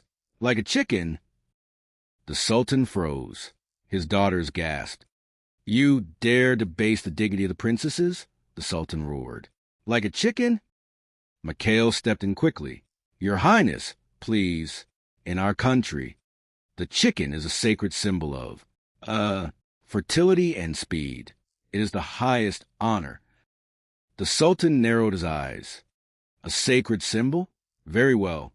I accept this honor. But if I am insulted again, my country will withdraw from the alliance. The tension continued at a formal dinner. Binghamton, suspecting that one of the princesses was actually a crewman in disguise after seeing Virgil, sneaking around in a veil, decided to expose a fraud during a royal dance. This one. Binghamton shouted, lunging at a dancing figure. This is a phony Balinese bunny. You're under arrest. He ripped off the veil. It was the Sultan's youngest daughter. Captain, the Sultan screamed, your unpardonable behavior will be reported to the State Department. My daughters will dance for no one who calls them bunnies. The Sultan stormed out, leaving Binghamton holding a silk scarf and facing another round of reprimands from the Admiral. Chapter 5, Laughing Gas and Heroics. The feud between the headquarters and the 73 boat reached a boiling point when Binghamton called for a fitness board to review Ensign Parker's competency. It was common knowledge that Parker's competency was a fragile thing at best, and the board would surely result in his discharge. We got to do something, Skip, Gruber said, looking at a tank of nitrous oxide they had borrowed from the dental clinic. If we can just get the captain in a good mood, he'll cancel the hearing. The plan was simple. Use the laughing gas to jolly up old Lead Bottom. The crew rigged the gas to the ventilation of Binghamton's office. As the gas filled the room, Binghamton's scowl began to melt. A giggle escaped his lips, then a chortle, then a full-blown hysterical laugh. Chucky-wucky. Binghamton squealed, hugging Ensign Parker. You torpedoed a garbage scowl. That's the funniest thing I've ever heard. Potato peels. Ha ha ha. He's high on the happy juice, Skip. Parker whispered. Send a message. Binghamton roared through tears of laughter. Cancel the board. Parker is a genius. A comedic genius. But the gas was too effective. Binghamton wandered out onto the base, laughing at the palm trees, laughing at the Admiral's jeep, and eventually laughing at an incoming Japanese air raid. Look at the pretty planes. Binghamton giggled as bombs began to fall. They looked like big dragonflies. In the chaos, Parker, still trying to prove his fitness, accidentally knocked over a machine gun mount. As he fell, he gripped the trigger. The gun roared to life, spraying the sky in a wild, uncoordinated arc. By some miracle of physics and pure luck, the bullets sliced through the engine of the lead Japanese bomber. The plane spiraled down into the lagoon. Admiral Shoemaker, who had arrived for fitness board, watched in awe. Magnificent! That man stood laughing in the face of death. Parker isn't unfit. He's a hero. Binghamton was eventually subdued and put to bed, while Parker received a commendation for bravery under fire. Chapter 6, The Great Peril Heist. The final act of the Teratupa saga took place during a supply run to New Caledonia. Binghamton, still determined to trap McHale, entrusted the base payroll, $62,000, to Ensign Parker. I'm putting the cheese in the trap, Binghamton told Carpenter. Parker will lose it, and McHale will be blamed for the theft. The prediction came true, but not in the way Binghamton expected. Parker was indeed ambushed in Numia by a group of local thieves. When he woke up, the money was gone. The only thing I saw, Parker told the crew, was a girl's ankle, and she had a birthmark, a little brown heart. A girl with a heart on her ankle, McHale mused. All right, boys, we're looking for a lady with a love-struck foot. What followed was a frantic search through the bars and bistros of New Caledonia. The crew of the 73 were seen lifting tablecloths and peeking under skirts with zeal that nearly got them arrested by the French authorities. Eventually, the trail led to a shady gambling casino, but before they could confront the thieves, Sidney, a semi-tame alligator that the crew had adopted and who had a penchant for peanut butter, showed up. Sidney had been wandering the alleys of Numia and had, through sheer reptilian instinct, snatched a canvas bag from a fleeing thief. He swam back to the PT, 73 with the $62,000 bag firmly in his jaws. Sidney's at the dough, Gruber shouted. However, Sidney wasn't inclined to give it up. A tense standoff ensued in the middle of a courtroom where Parker was being tried for the loss of the money. I demand a mistrial, Parker shouted. "The witness is an alligator." "Order!" the judge roared. McHale led Sidney into the courtroom. "Sir, Exhibit A. The money was never stolen by us. It was retrieved by the Navy's most loyal mascot." Sidney hissed, opened his mouth, and dropped the bag at the Admiral's feet. But along with the money, a wallet fell out, a wallet belonging to Captain Binghamton. "Wait a minute," the Admiral said, picking up the wallet. "Binghamton, why is your ID inside a bag of marked payroll bills that you claim were stolen?" Binghamton turned white. I was just marking them to to protect them." "It looks like a frame-up to me," the Admiral declared. "Case dismissed. And Binghamton, you're paying for the alligator steak dinner." Epilogue. The war goes on. The sun set once again over Taratupa. The sinks were still clogged. The garter belts were still missing, and Captain Binghamton sat in his office, staring at a picture of a rear admiral's stripes that seemed further away than ever. In the distance, he could hear the sound of the PT-73's engines. He could hear the laughter of McHale's crew. And most of all, he could hear the faint, rhythmic flapping of arms and a voice shouting into the night. "Wowie, wow, wow, wow," like a chicken. Binghamton put his head in his hands. "Why me?" he whispered to the empty room. "Why is it always me?" Somewhere out on the lagoon, Sidney the alligator let out a satisfied grunt, dreaming of peanut butter and the next great heist. The end. The Pirates of Taratupa. A novel of comedy, chaos, and coastal patrols. By Gemini. Prologue. The humidity of hell. Taratupa was not an island. It was a slow cooker designed by a malevolent god specifically to torment the United States Navy. The air didn't just hang. It clung to you like a wet wool blanket that had been soaked in diesel fuel and discarded in a swamp. In the center of this tropical purgatory sat the office of Captain Wallace B. Binghamton, a man whose blood pressure was currently high enough to power a small destroyer. Binghamton, known affectionately by his men as Old Lead Bottom, though never to his face, stared at a requisition form. "Garter belts," he whispered, his voice trembling with the onset of a nervous breakdown. "Wow. Wow, wow, wow. Carpenter." Lieutenant Elroy Carpenter, a man whose primary military skill was nodding in sync with his superior's rages, scurried into the room. "Yes, sir? Did the garter belts arrive, sir?"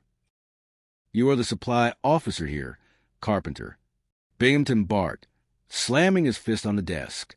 "If the nurses need garter belts, you snap to it. Shake a leg. Oh, you know what I mean. What a war.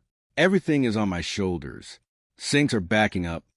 Tokyo Rose is probably laughing at us. And now this."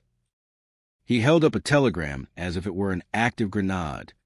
"Admiral Rafferty is arriving today. A sneak inspection. Iron Pants Rafferty is coming here. Carpenter, do you realize what a mess this place is in? The Petty Officers Club looks like a Roman orgy that ran out of wine, and the sinks are backing up." Binghamton clutched his stomach. "My stomach acid could start a jeep. I need a way out. If I'm sick. Yes, if I'm incapacitated. I can appoint an acting base commander. And who better to face the wrath of Iron Pants than the man I hate most in this hemisphere?" "Not Commander McHale, sir?" Carpenter gasped. "Precisely." Binghamton grinned wickedly. "With McHale and his cutthroats in charge, they will run wild, destroy the base, and hang themselves right in front of the Admiral. It's brilliant. Carpenter, call the medic. I'm having a terminal case of something." Chapter 1. The Accidental Commander. Quentin McHale was currently busy.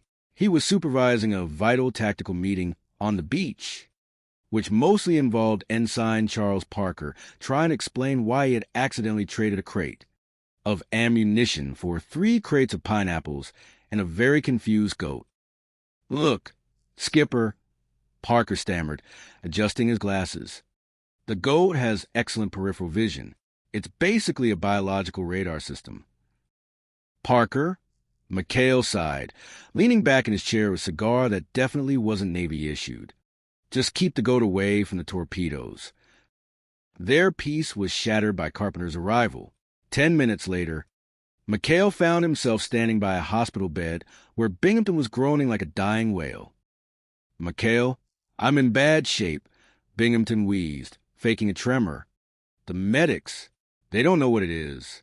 I have to appoint an acting commander. I'm choosing you. McHale blinked. Me, sir? I'm a saltwater skipper. I'd be no good behind a desk. And I'm appointing Parker as your executive officer, Binghamton added, hidden glee dancing in his eyes. Oh, boy, did you hear that, skipper? Parker beamed. Thanks, Captain. You'll never regret this. I know, Binghamton whispered as they left. I certainly know. The transition was instantaneous. Within an hour, McHale was behind the big desk, and the base began to transform. The primary change was that regulations became suggestions. The phones wouldn't stop ringing. Yes, ma'am. The garter belts are on the way, McHale said into one receiver, while trying to handle a report of a Japanese sub on the other. Meanwhile, Parker was having the time of his life. Executive Officer Parker here. Build the barracks in the rifle range? Sure. Why not? Just tell the Seabees to keep their heads down. By the time Admiral Rafferty's plane touched down, Teratupa was a regular Roman orgy, according to a horrified Carpenter. There were hula dancers in the air raid shelters. The laundry was full of contraband champagne. And the PT-73 crew was running a gambling ring involving hermit crabs. Binghamton, watching from his hospital window, was ecstatic. Rafferty is going to skin him alive. But McHale was a master of the hustle.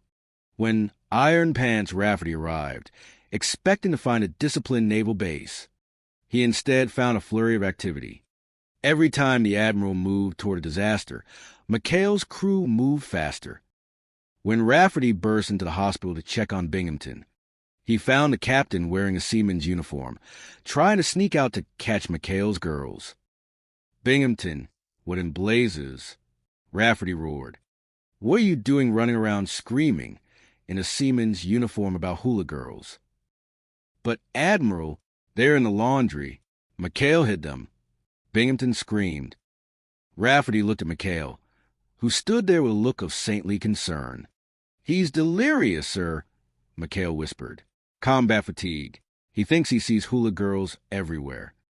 Binghamton was dragged back to bed, screaming about finito and capit, while Rafferty commended McHale for his patient handling of a clearly broken man.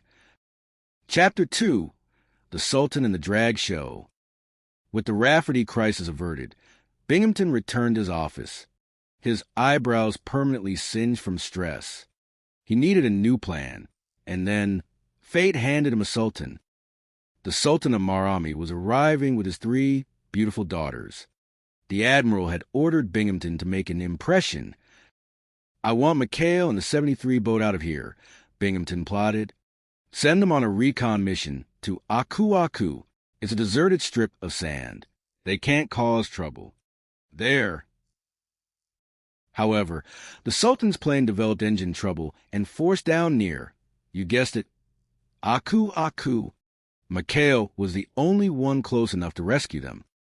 When the PT-73 pulled up to the beach, the crew didn't see a political ally. They saw wowie, wow, wow, wow.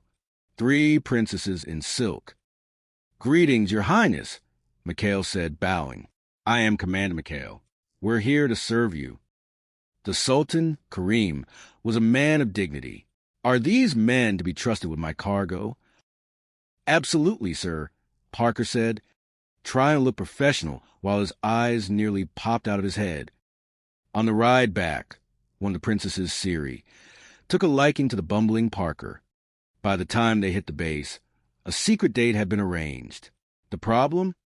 The Sultan had forbidden his daughters from leaving their quarters before the grand dinner.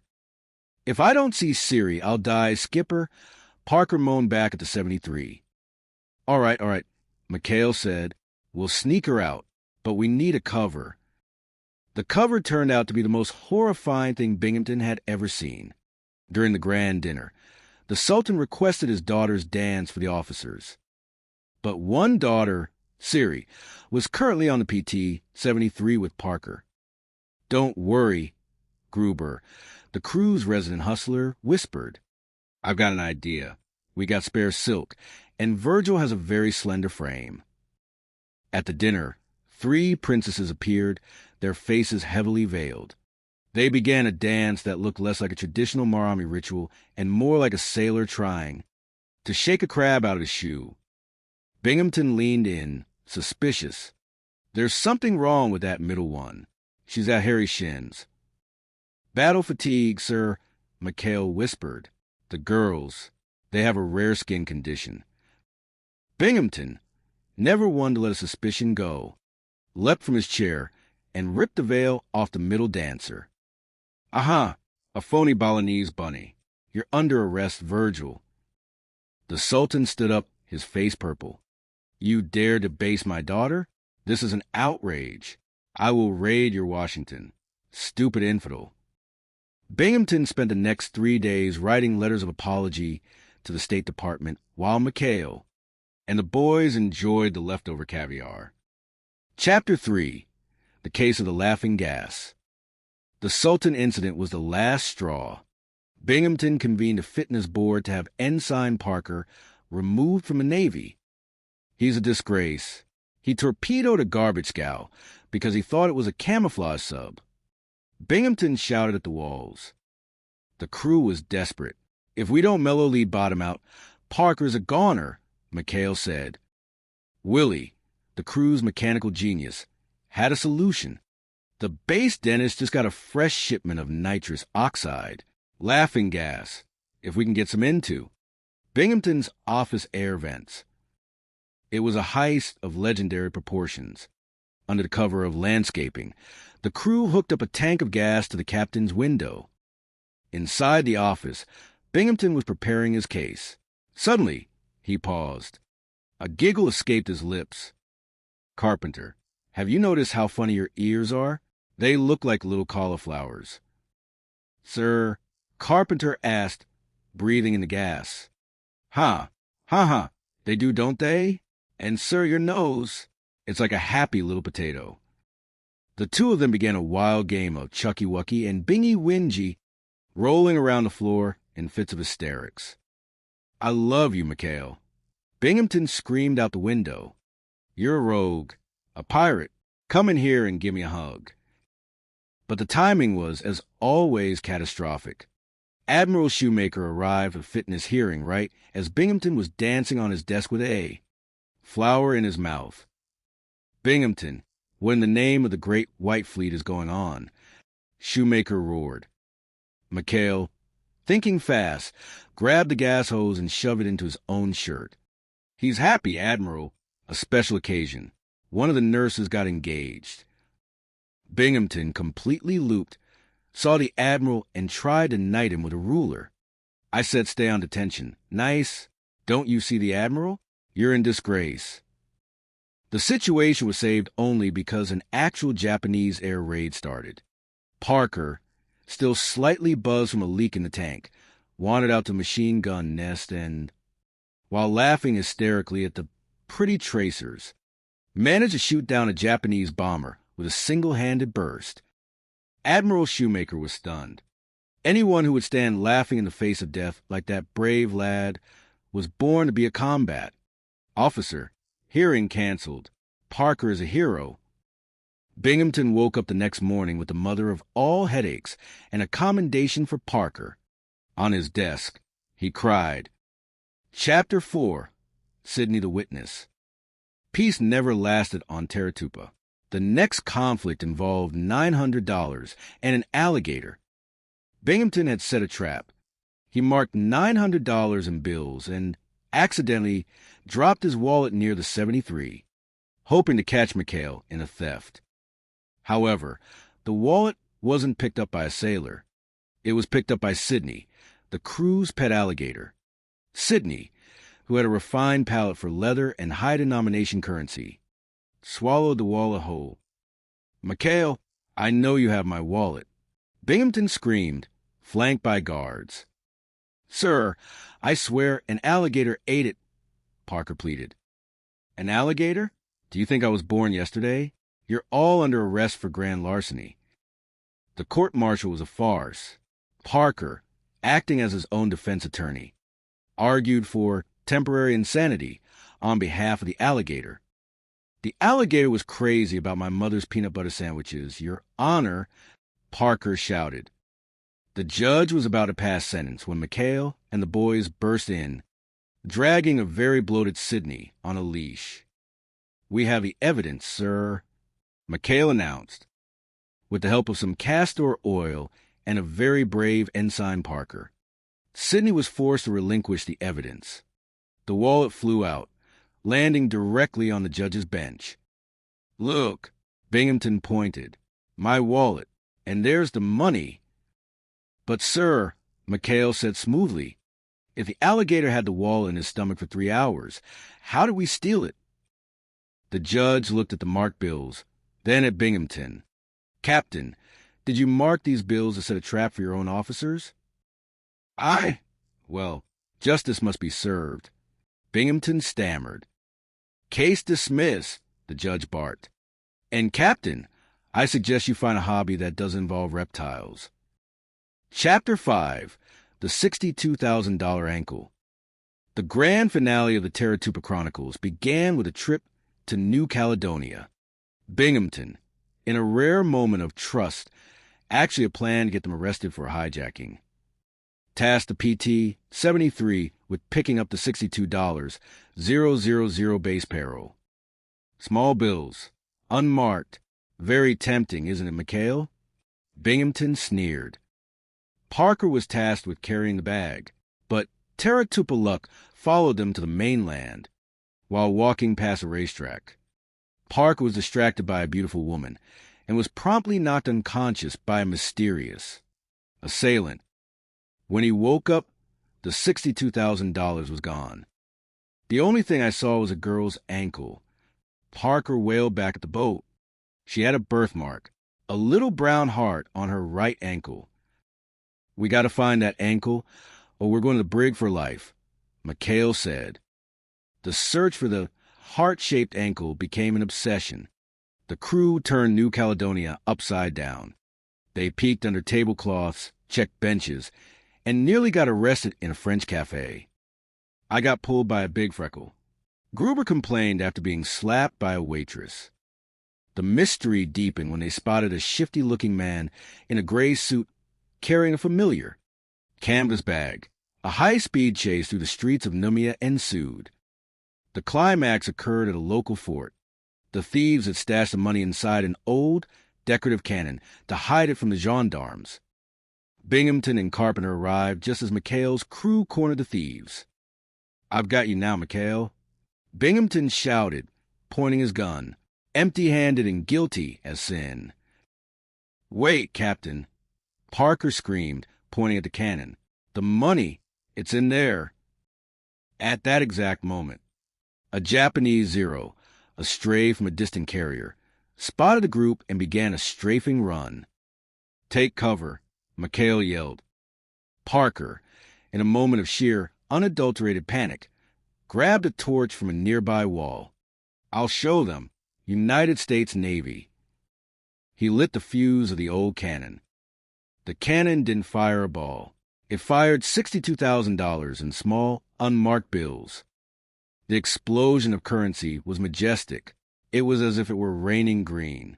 The Japanese pilot, blinded by a cloud of $20 bills and confused by the lack of anti-aircraft fire, veered off and headed for the horizon. Binghamton stood in the center of the fort, his mouth open, as a $100 bill drifted down and landed on his nose. What is this?" he whispered. "That's the payroll, sir," McHale said, casually picking up a handful of cash. "We were just airing it out." Binghamton began to count. 1, 2, 3, 42,365. He stopped. He looked at McHale. He looked at the wreckage of the fort. He looked at the birthmark on the girl who had been watching the whole thing, who turned out to be the thief's accomplice. McHale? Binghamton said, his voice reaching that familiar, high-pitched frequency. I hate you. I hate you more than I hate the humidity. I hate you more than the Japanese Navy. I hate you. Wow. We love you too, Captain. McHale smiled, lighting a cigar. Happy Friday the 13th. As the sun set over Teratupa, the PT-73 roared back toward its base, leaving behind a very frustrated captain, a very confused alligator, and a legend that would be told in every naval bar from Pearl Harbor to San Diego.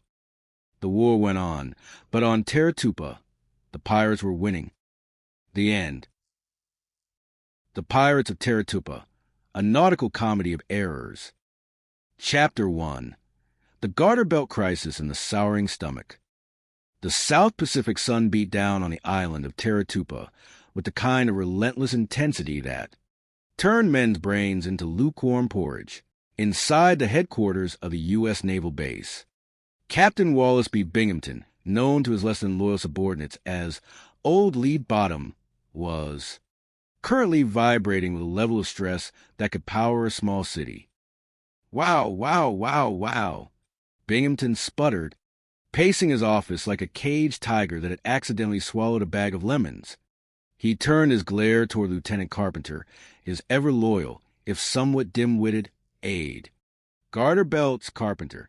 You are the supply officer here. If the nurses need garter belts, then you snap to it. Shake a leg. Do you understand the gravity of the situation? Carpenter stood at attention, his eyes wide. Sir, I'm trying. But the Pacific Theater isn't exactly a haberdashery. I'm having trouble sourcing the elastic. Whoa, war. Binghamton moaned, clutching his midsection. Everything is on my shoulders. I'm surrounded by idiots, pirates, and now, sagging hosiery. The phone rang, and Binghamton snatched it up as if it were a weapon. Hello. Yes, this is Captain Binghamton. Who did you expect? Tokyo rose. He listened for a moment, his face turning a shade of purple usually reserved for bruised eggplants. The sinks in the Petty Officers Club are backing up? So what? I'm the commanding officer here. Not a plumber. Call a wrench monkey and leave me alone. He slammed the receiver down and popped a handful of antacid pills. Sir, Carpenter whispered, I just got a message from a pal of mine at Confleet. Admiral Iron Pants Rafferty is arriving today on a sneak inspection. The color drained from Binghamton's face. Rafferty. The man was a human buzzsaw who ate underperforming officers for breakfast. Iron Pants is coming here. Now, look at this place. It's a mess. The 73 crew is probably running a floating casino as we speak. A desperate light flickered in Binghamton's eyes. Carpenter. My stomach. It's worse than usual. My stomach acid could start a car. If I were sick, really sick, I wouldn't have to face the Admiral. I could appoint an acting base commander. Carpenter nodded slowly. And who would you choose, sir? Not me, surely. I'm too. Well, I'm me. Binghamton grinned, a terrifying, shark-like expression. Not you. Ninny. McHale. Lieutenant Commander Quentin McHale, with that pirate and his cutthroats in charge. They'll run wild. They'll turn this base into a circus right in front of Rafferty. The Admiral will court-martial McHale, and I'll be lying safely in a hospital bed, innocent as a babe. Absolutely brilliant, sir. Carpenter cheered. Called a medic. Binghamton commanded, collapsing into a chair and groaning with practiced agony. Hurry! I'm dying. I'm paying the supreme price for my country. Chapter 2. The acting commander and the hula trap. McHale and the crew of the PT-73 were not particularly surprised to find Binghamton in the infirmary, though they were suspicious of his sudden deathbed temperament. Oh, McHale. Binghamton wheezed as a 73 skipper entered the ward. I'm in bad shape. The doctors, they don't know. It could be anything. High blood pressure, low morale, acute everything. McHale, a man whose relaxed posture suggested he spent most of the war in a hammock, leaned over the captain. Gee, Captain, that's tough. You want us to take Carpenter here and give him some pointers while he runs the base. Carpenter? Binghamton scoffed, forgetting his pain for a split second. He's a boob. No. McHale, I'm appointing you the acting base commander, and Ensign Parker here will be your executive. Officer. Parker, a man whose relationship with gravity was tenuous at best, nearly fell over. Me? Executive officer? Oh, boy, Skip. Did you hear that? I'm the exec. It's an order, McHale, Binghamton insisted, pulling the covers up. Now get to my office and take command this minute. Out! Out! As soon as they left, Binghamton turned to Carpenter with a gleeful hiss. Now, we wait. The hula girls are already in the bomb shelter. The booze is flowing. Rafferty will be here in 20 minutes. McHale is a dead man. Back at the office, the transition to McHale's leadership was instantaneous chaos. The phones were ringing off the hook. Executive Officer Parker here. Parker shouted into the receiver, his hat sideways. What? The Seabees are building a rifle range in the middle of the mess hall? Well, tell them to. Keep their heads down. Meanwhile, Gruber and the rest of the crew had taken McHale's acting command as a license to print money. Within 10 minutes, they had organized a cultural exchange program involving a dozen hula girls and several cases of unauthorized refreshments. Tell the boys full speed ahead. McHale shouted over the din of 3 different phone lines.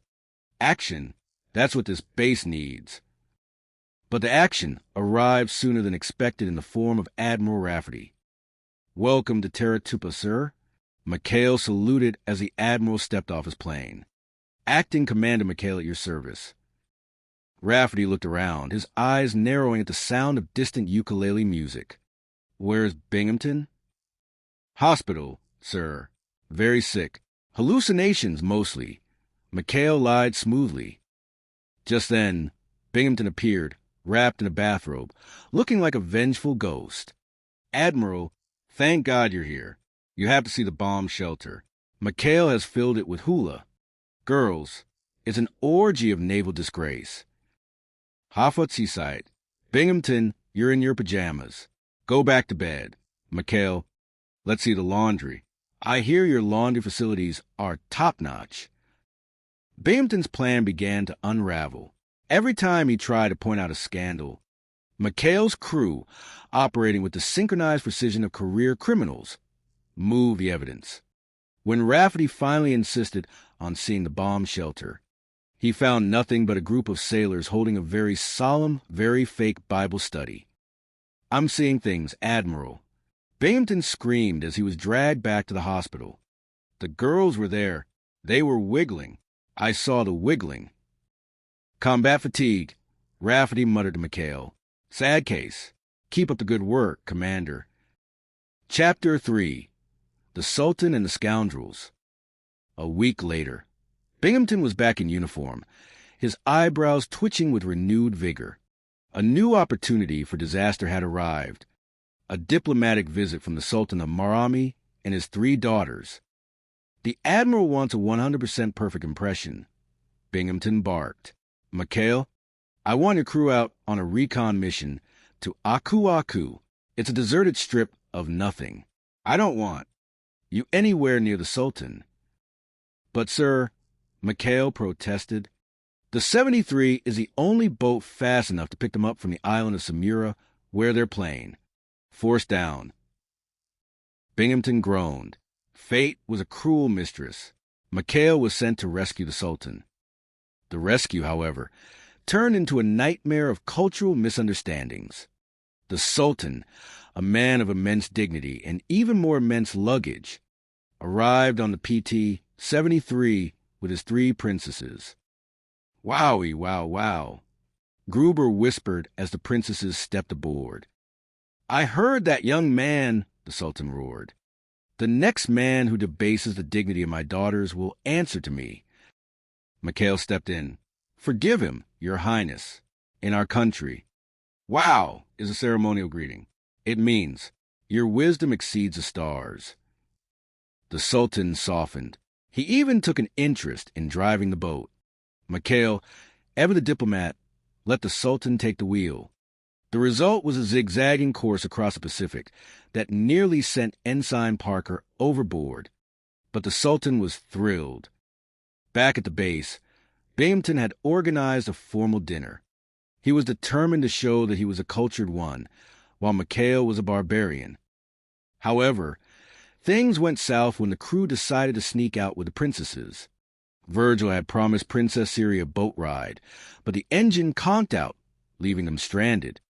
Desperate to cover for the missing princess at dinner, the crew did the only logical thing. They dressed Ensign Parker in a veil and a hula skirt. At the dinner table, the 3 princesses were asked to dance. My daughters will perform for you, the Sultan announced proudly. 2 princesses danced gracefully. The 3rd, Princess Parker, moved with the grace of a water buffalo on roller skates. Binghamton, suspicious as always, squinted at the 3rd dancer. There's something wrong with that one. She's got hairy shins, and she's wearing combat boots. Under that silk. He lunged forward and ripped off the veil. I knew it. It's Parker, you phony Balinese bunny. The Sultan stood up, his face thunderous. You lay hands on my daughter? You call her a bunny? It's not your daughter, sir. It's an ensign, Binghamton shouted. Just then, the real Princess Siri walked in, having been rescued by Mikhail. The Sultan looked at Binghamton, then at the princess in combat boots, then back at Mikhail. Captain Binghamton, the Sultan said coldly, your unpardonable behavior will be reported to the State Department. Commander Mikhail, thank you for the dinner and the ceremonial dance by your interesting subordinate. Binghamton collapsed into his soup. Chapter 4, The Laughing Gas Maneuver. The tension between Binghamton and Parker reached a breaking point when Parker accidentally ran the captain over with a jeep. Specifically, he ran him over while the captain was standing in a puddle, a fitness board. Binghamton screamed, dripping wet, I'm convening a fitness board. Parker, you're finished. You're going to be a seaman 2nd class, so fast your head will spin. The crew knew they had to save Parker. They needed to get Binghamton in a good mood, a really good mood. Laughing gas, Mikhail suggested, eyeing a tank of nitrous oxide from the dentist's office. If we can get old Lead Bottom to breathe some of this, he'll be so hysterical he'll promote Parker to admiral. The plan was set. While Binghamton was in his office, the crew rigged a hose to the window.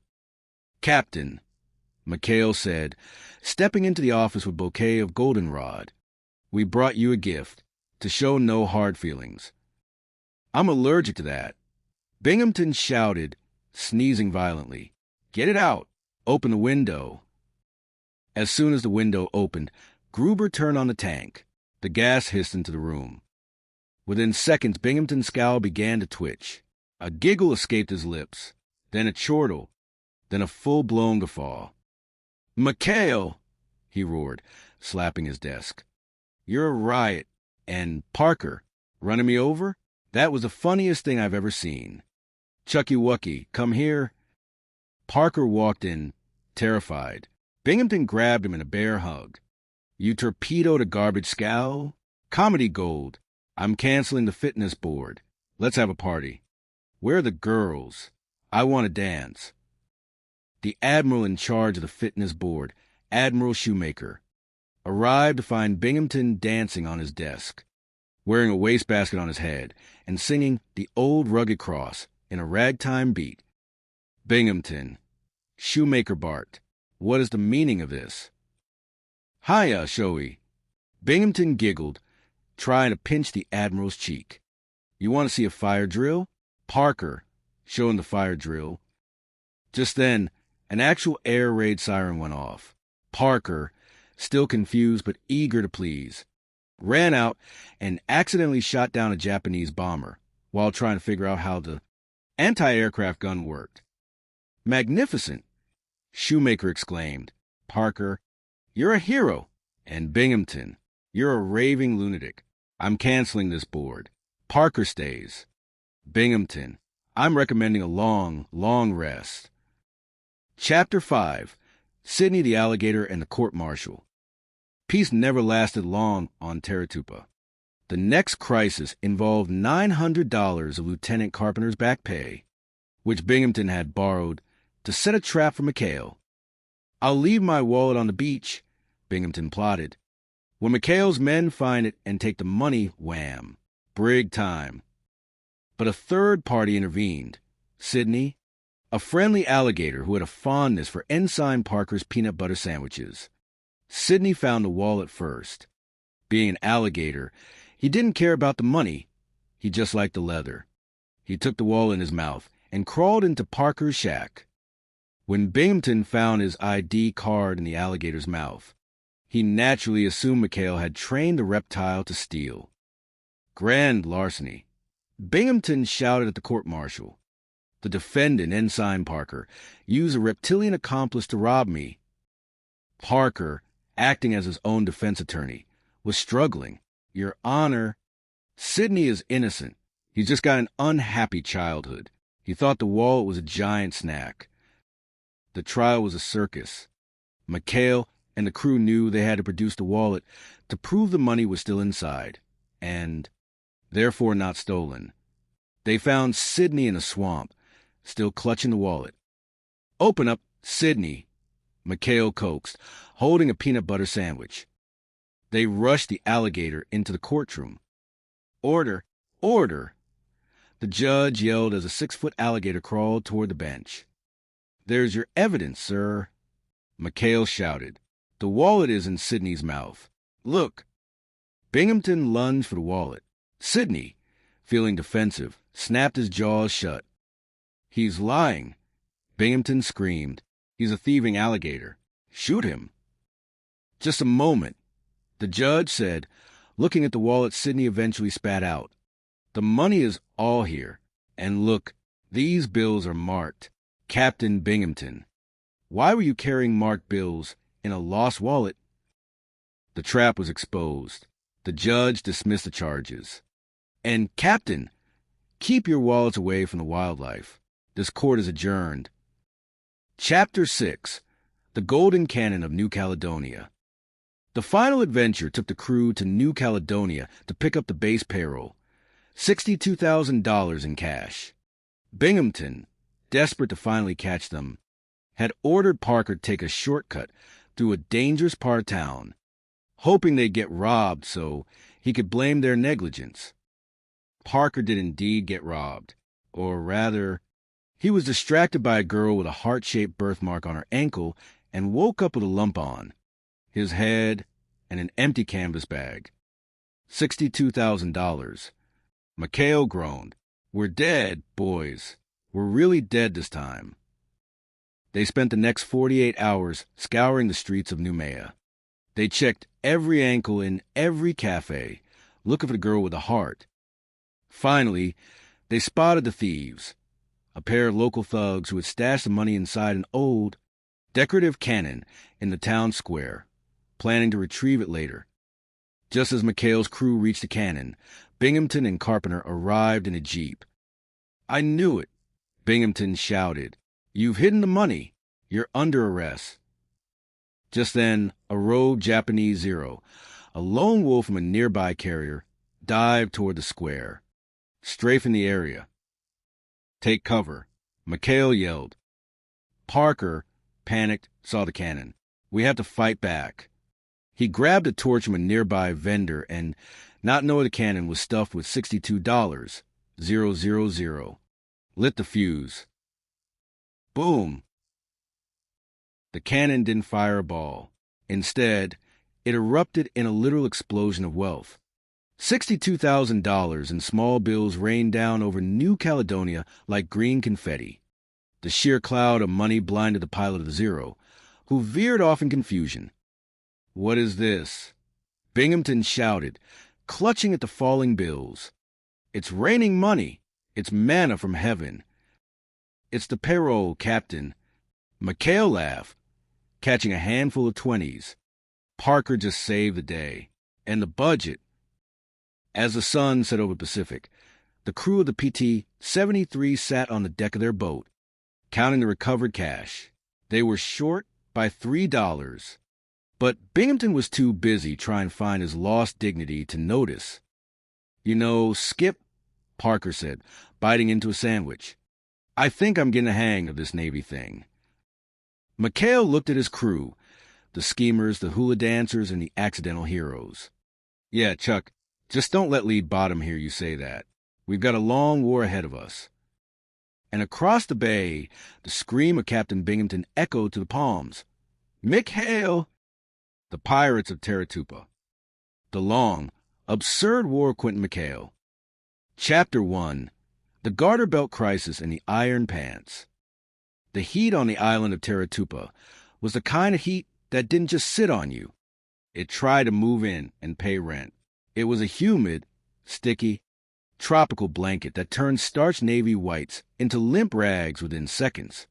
In the center of this sweltering madness sat Captain Wallace B. Binghamton, a man whose blood pressure was currently high enough to power a small destroyer. Wow! Wow! Wow! Wow! Binghamton muttered, staring at a requisition form that seemed to be mocking his very existence. He looked up at his shivering shadow, Lieutenant Elroy Carpenter. Garter belts, Carpenter. The nurses need garter belts. And you're standing there like a statue. If the nurses need garter belts, then you snap to it. Shake a leg. You know what I mean. But, sir, Carpenter squeaked, the supply lines are... I don't care about the lines. Everything is on my shoulders. Binghamton roared. He slammed his fist onto the desk, sending a bottle of indigestion pills rattling. Just as he was about to launch into a lecture about the burdens of command, the phone rang. It was news from conflict, the higher-up command. Admiral Iron Pants Rafferty was arriving for a sneak inspection. The color drained from Binghamton's face, leaving a shade of gray that matched the hull of a battleship. Iron Pants? Here? Today? He looked around his office, which was currently a chaotic mess of half-finished reports and backing up plumbing. Do you realize what a mess this place is? The sinks in the Petty Officers Club are backing up. Tokyo Rose probably has a cleaner office than this. Binghamton grabbed his stomach, groaning. My stomach acid could start a car, Carpenter. I need a way out. If I were sick, truly, horribly, medically sick, I could appoint an acting base commander, someone to take the brunt of Rafferty's iron-fisted wrath. His eyes drifted toward the window, where the PT-73 sat docked in the distance. A wicked smile began to form. Not just anyone. McHale, with Quentin McHale and his band of cutthroats in charge. They'll run wild. They'll destroy themselves right in front of the Admiral. It's brilliant. Carpenter, I feel a fainting spell coming on. Catch me. Carpenter, being Carpenter, moved 2 inches to the left. Binghamton hit the floor with a dull thud. You stupid numbskull. Binghamton hissed from the floor. You didn't catch me. Chapter 2. The Reign of McHale. Quentin McHale, a man who treated naval regulations like vague suggestions from an eccentric ant, found himself summoned to the hospital. He stood over Binghamton's bed, accompanied by the nervous ensign Charles Parker.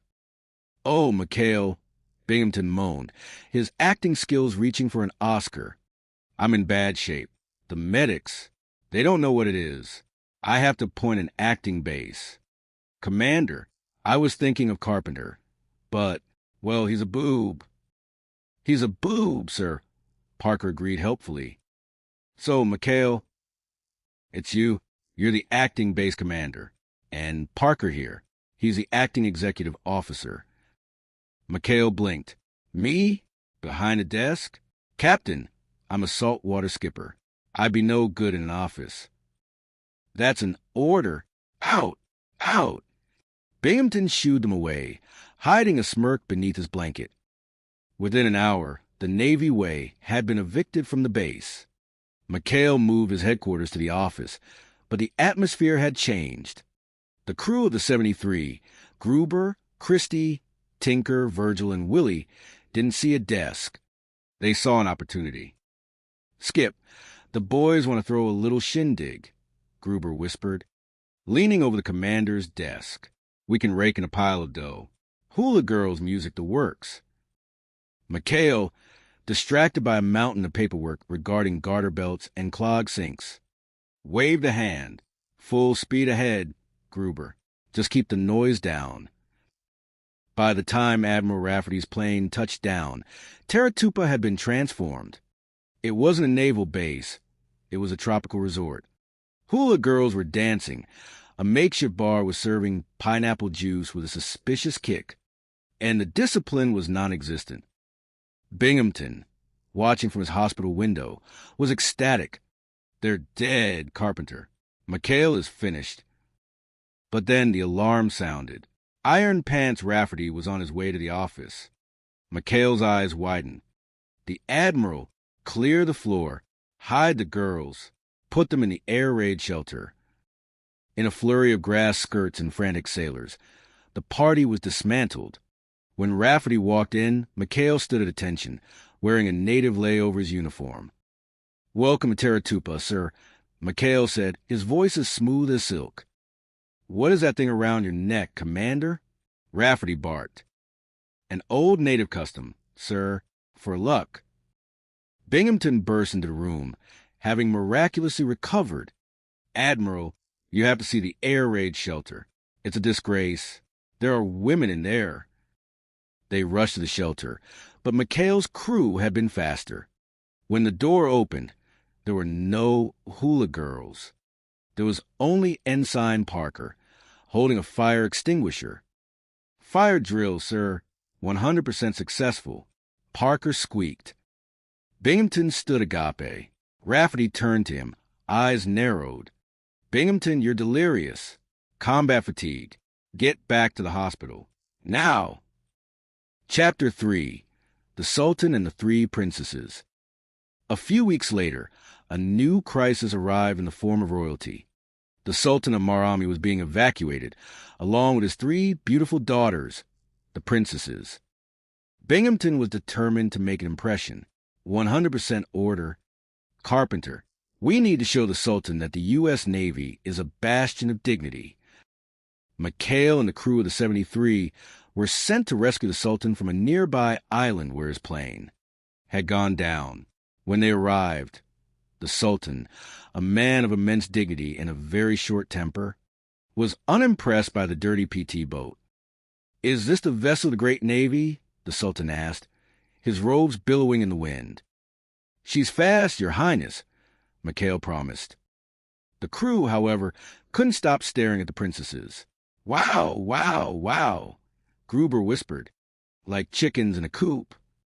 "I heard that," the Sultan roared. "The next man who debases the dignity of my daughters will answer to me." Back at the base, Binghamton threw a lavish dinner. He tried to keep McHale away, but the Sultan had taken a liking to the brave skipper of the small boat. In the middle of the dinner, Binghamton's obsession with catching McHale in a lie led to a disaster. He suspected one of the princesses was actually a member of McHale's crew in disguise, specifically Ensign Parker, who had a habit of being forced into dresses for various schemes. Binghamton lunged at one of the dancing girls. You're the phony. You're under arrest." He yanked at the girl's veil, only to find the Sultan's actual daughter staring back at him in horror. "Captain," the Sultan screamed, "this outrage will be reported to the State Department. You have touched the royal person." Binghamton spent the rest of the week hiding in the base laundry, wearing a seaman's uniform and muttering about imposter princesses. Chapter 4. The Case of the Laughing Gas. Discipline on the base reached a breaking point when Ensign Parker accidentally torpedoed a garbage scow, claiming he thought it was a nip sub-camouflage with potato peels. Binghamton convened a fitness board. "You're finished, Parker. I'm breaking you down to seaman second class, so fast your head will spin." The crew of the 73 knew they had to act. They stole a tank of nitrous oxide, laughing gas, from the dental clinic. Their plan was simple: gasify Binghamton's office during the hearing to make him agreeable. "Breathe deeply, Captain," McHale said, as the gas hissed through the vents under guise of spraying for frangipani flies. Within minutes, Binghamton was hysterical. "Oh, Chucky Wucky," he giggled, hugging Ensign Parker. "You torpedoed a garbage scow? That's the funniest thing I've ever heard. Potato peels. Ha!" Even when the admiral of the fitness board arrived, Binghamton was still high as a kite. He danced on his desk, sang sea shanties, and tried to put a medal on a passing nurse's hat. The admiral was horrified. "Binghamton, have you lost your mind?" Suddenly, a real air raid siren blared. In his drug-induced bravery, Parker ran out into the open, laughing in the face of death. He hopped into a gun turret and, through sheer, bumbling luck, shot down an enemy bomber while trying to swat a real fly. The fitness board was canceled. "Any man who stands laughing in the face of death like that," the admiral declared, "is a hero." Binghamton woke up with the world's worst headache and a promotion for the man he hated most. Chapter 5, Sidney the Witness. The weirdness of Terratupa peaked with the arrival of Sidney. Sidney was a 6-foot alligator that Ensign Parker had befriended with peanut butter sandwiches. "He looks like a cousin of mine," Parker insisted. One afternoon, Binghamton had set a trap. He marked 9 $100 bills and left his wallet on a beach where he knew McHale's crew was having a luau. He planned to arrest them for theft. However, Sidney the alligator found the wallet first. When Binghamton arrived to make his arrest, he found the crew empty-handed. "Where's the money, McHale?" "My wallet." "Sidney took it, sir," McHale said, pointing at the alligator sunning itself nearby. "An alligator? You expect me to believe an alligator stole my wallet?" Binghamton dragged Parker to a court-martial. The trial was a farce. Parker, acting as his own defense, insisted on calling Sidney to the stand. "I object!" Binghamton screamed. "You can't call an alligator a witness." "He has a right to be heard," Parker cried. Just then, McHale and Gruber led Sidney into the courtroom. The alligator was wearing a small sailor hat. In its mouth was Binghamton's wallet. "Exhibit A," McHale shouted. Sidney crawled toward the judge's bench. Binghamton, panicked, tried to grab the wallet. Sidney snapped his jaws, and Binghamton fell backward into a water pitcher. The judge looked at the marked bills, then at the alligator, then at Binghamton. Case dismissed. "And, Captain, if you ever bring a reptile into my court again, I'll have you cited for contempt." Chapter 6, The Ghost of PT-13. Binghamton's next plot involved psychological warfare. He discovered a clerical error that suggested the PT-73 was actually the PT-13, a boat with a legendary jinx. "They're superstitious, Carpenter," Binghamton chuckled. "If they think the boat is haunted, they'll all put in for transfers." The crew started seeing strange things. Engines starting by themselves. Strange lights. Binghamton even hired a sailor to dress in a tattered uniform and wander the docks at night, moaning about the crew that never returned. McHale saw through it immediately. "Two can play at that game, boys." That night, the crew set up their own haunting. Using projectors, fishing line, and a lot of white sheets, they turned Binghamton's own shack into a ghost house. "Wally Binghamton," a voice moaned through the vents. Binghamton woke up to find McHale's crew, all covered in glowing phosphorescent paint, floating outside his window. "We've come for you, Captain," Gruber wailed, rattling a set of heavy anchor chains. "We need a new commander in the locker, Davy Jones's locker." Binghamton screamed, ran out of his shack in his polka-dot pajamas. and signed every transfer paper McHale put in front of him just to make the ghosts go away. Chapter 7, The Great New Caledonia Payroll Heist. The final act of the long summer began when Binghamton was ordered to pick up the base payroll from New Caledonia, a staggering $62, 000 in small unmarked bills. Still hoping to frame McHale, Binghamton assigned the 73 to the task, but he sent Carpenter along to spy. In New Caledonia, tragedy struck. While the crew was distracted by the local sights, the payroll bag vanished. Ensign Parker had been knocked out. "The money, it's gone," Parker cried when he woke up. "All I saw was a girl's ankle. She had a little brown heart birthmark on it." McHale's face went grim. "We got to find that girl before Binghamton finds us." What followed was a wild chase through the streets of New Caledonia. The crew spent hours checking the ankles of every woman in the city. Gruber got slapped 14 times. Tinker was chased by a baker with a rolling pin. Finally, they spotted the girl. She was with a group of shady-looking characters heading for an old ruined site. "There she is, the heart," Parker yelled. The thieves retreated into an old fortress, protected by a rusty, ancient cannon.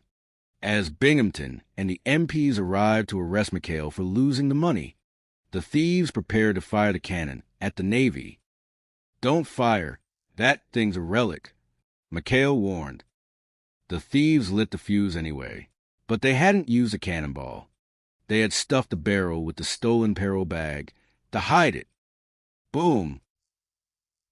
The cannon exploded, but instead of shrapnel, a literal cloud of money filled the air. $62,000 rained down over the harbor like green snow. "Manna from heaven," Gruber shouted, grabbing bills out of the air. Binghamton stood in the middle of the downpour, a $100 bill landing perfectly on his nose. He looked at McHale, then at the money, then at the thieves being rounded up. "McHale," Binghamton whispered, his voice trembling, "why is it always you?" "Just lucky, I guess, Captain," McHale smiled, tipping his cap. "Just lucky." As the sun set over Teratupa, the crew of the 73 sat on their boat, drinking stolen champagne and watching Binghamton try to count the wet money on the dock. It had been a long war, but for Quentin McHale, it was the best one he'd ever had. The Pirates of Teratupa. A Tale of Sinks, Sultans, and the 7-3. Chapter 1. The Logistics of Liberty. The sun over the Pacific island of Teratupa didn't just shine. It leaned on you like a heavy, humid blanket that smelled faintly of diesel fuel and fermented pineapple. In the center of this tropical purgatory sat Captain Wallace B. Binghamton, a man whose blood pressure was currently high enough to power a small destroyer. "Garter belts!" Binghamton screamed, slamming his fist onto a desk covered in requisition forms. Captain Bingham said, "No, I am saying it. Wow, wow, wow. You are the supply officer here. Carpenter, if the nurses need garter belts, you snap to it. You shake a leg. Oh, you know what I mean." Lieutenant Elroy Carpenter, a man whose primary function in life was to act as a human echo for Binghamton's frustrations, bobbed his head nervously. "Yes, sir. Shaking a leg, sir. Snapping to it." Binghamton groaned, clutching his stomach. "What a war. Everything is on my shoulders. Clogged sinks in the Petty Officers Club. A shortage of feminine undergarments, and now this." He brandished a crumpled radiogram. "Admiral Iron Pant Rafferty is arriving today on a sneak inspection." A sneak inspection. Do you realize what a mess this place is in? The phone rang. Binghamton snatched it up. "Hello. Yes. This is Captain Binghamton. Who did you expect to find in my office? Tokyo Rose? The sinks are backing up. So what do you expect me to do about it? I'm the commanding officer, not a plumber." He slammed the phone down and reached for a bottle of white pills. "My stomach acid could start a car, Carpenter. It really could." "Please, sir, take it easy on those," Carpenter pleaded. They give you such indigestion. Suddenly, a wicked light sparked in Binghamton's eyes. It was the look of a man who had found a way to jump off a sinking ship and land on someone he disliked. Wait a minute. If I were sick, genuinely, terribly, medically incapacitated, I could appoint an acting base commander, and he would have to face the Admiral. Not me, not you, but McHale. The name McHale hung in the air like a bad smell. Commander Quentin McHale and his crew of the PT-73 were the bane of Binghamton's existence. They were gamblers, moonshiners, and masters of informal navy. Brilliant, sir, Carpenter chirped, with McHale and his cutthroats in charge. They'll run wild and destroy themselves right in front of the Admiral. Binghamton collapsed into his chair, suddenly looking very frail. Carpenter, I do look sort of sick to you, don't I? Terribly sick. Oh, yes, sir. Death's door. Sir, I'll call the medic. Carmen, it's the captain. He's not well. Chapter 2. The Acting Base Commander. Commander McHale walked into the infirmary with the easy stride of a man who hadn't followed A. regulation since 1941. Behind him trailed Ensign Charles Parker, a man who lived in a state of perpetual naval anxiety. Oh, McHale. Binghamton moaned from under a mountain of blankets. It's bad. The tests. No answers yet. I'm in bad shape. Gee, Captain, I'm sorry, McHale said, his voice dripping with just enough sincerity to avoid a court-martial. I'll let Carpenter handle things while you rest. No.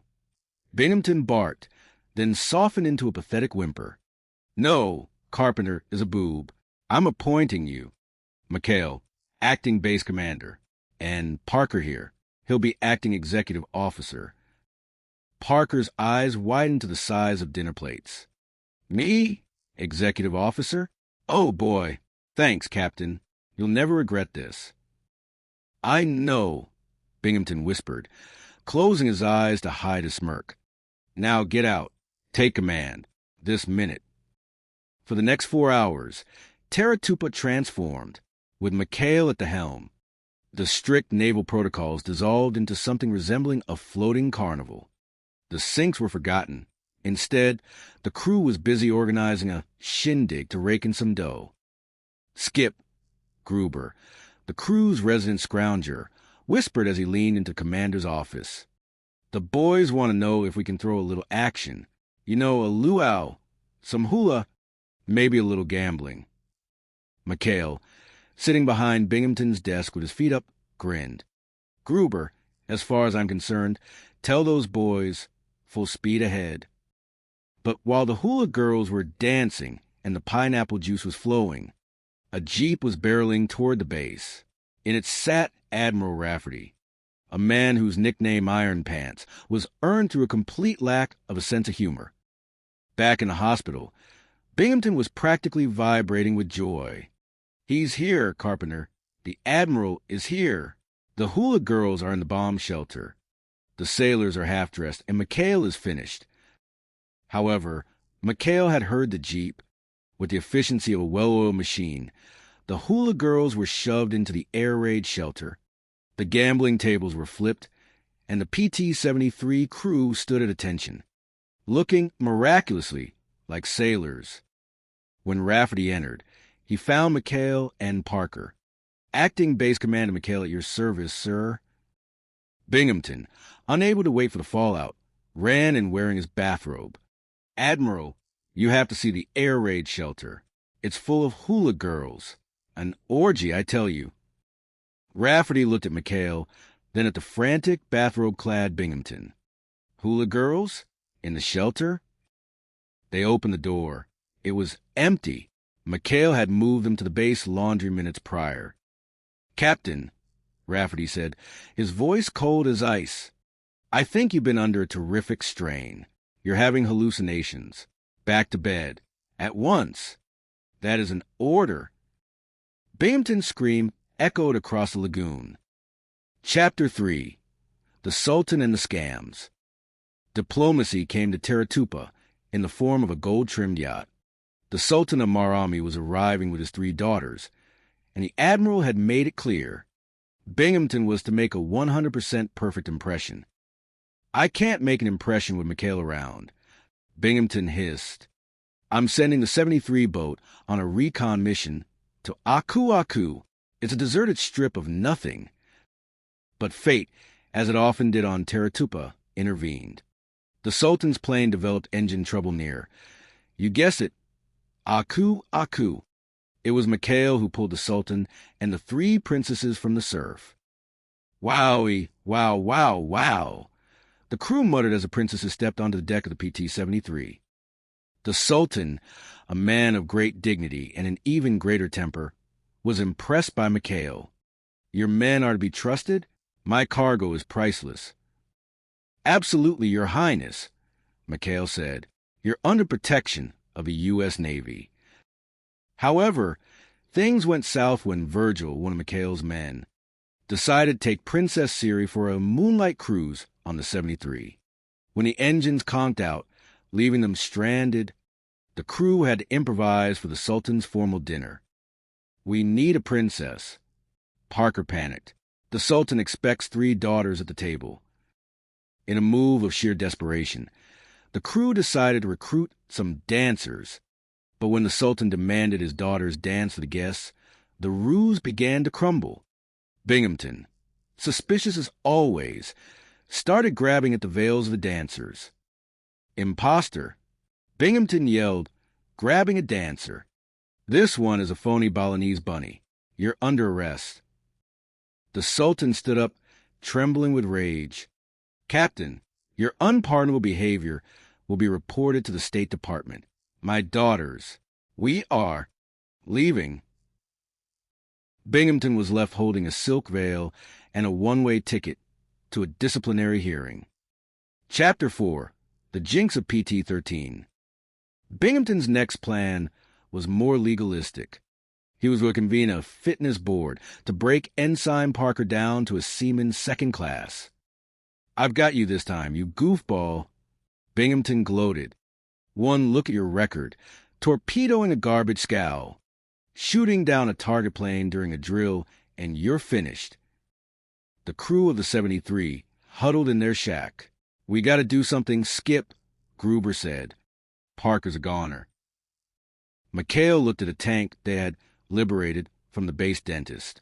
"Nitrous oxide," he whispered. "Laughing gas. If we can get Binghamton in a happy mood, he might just cancel the hearing."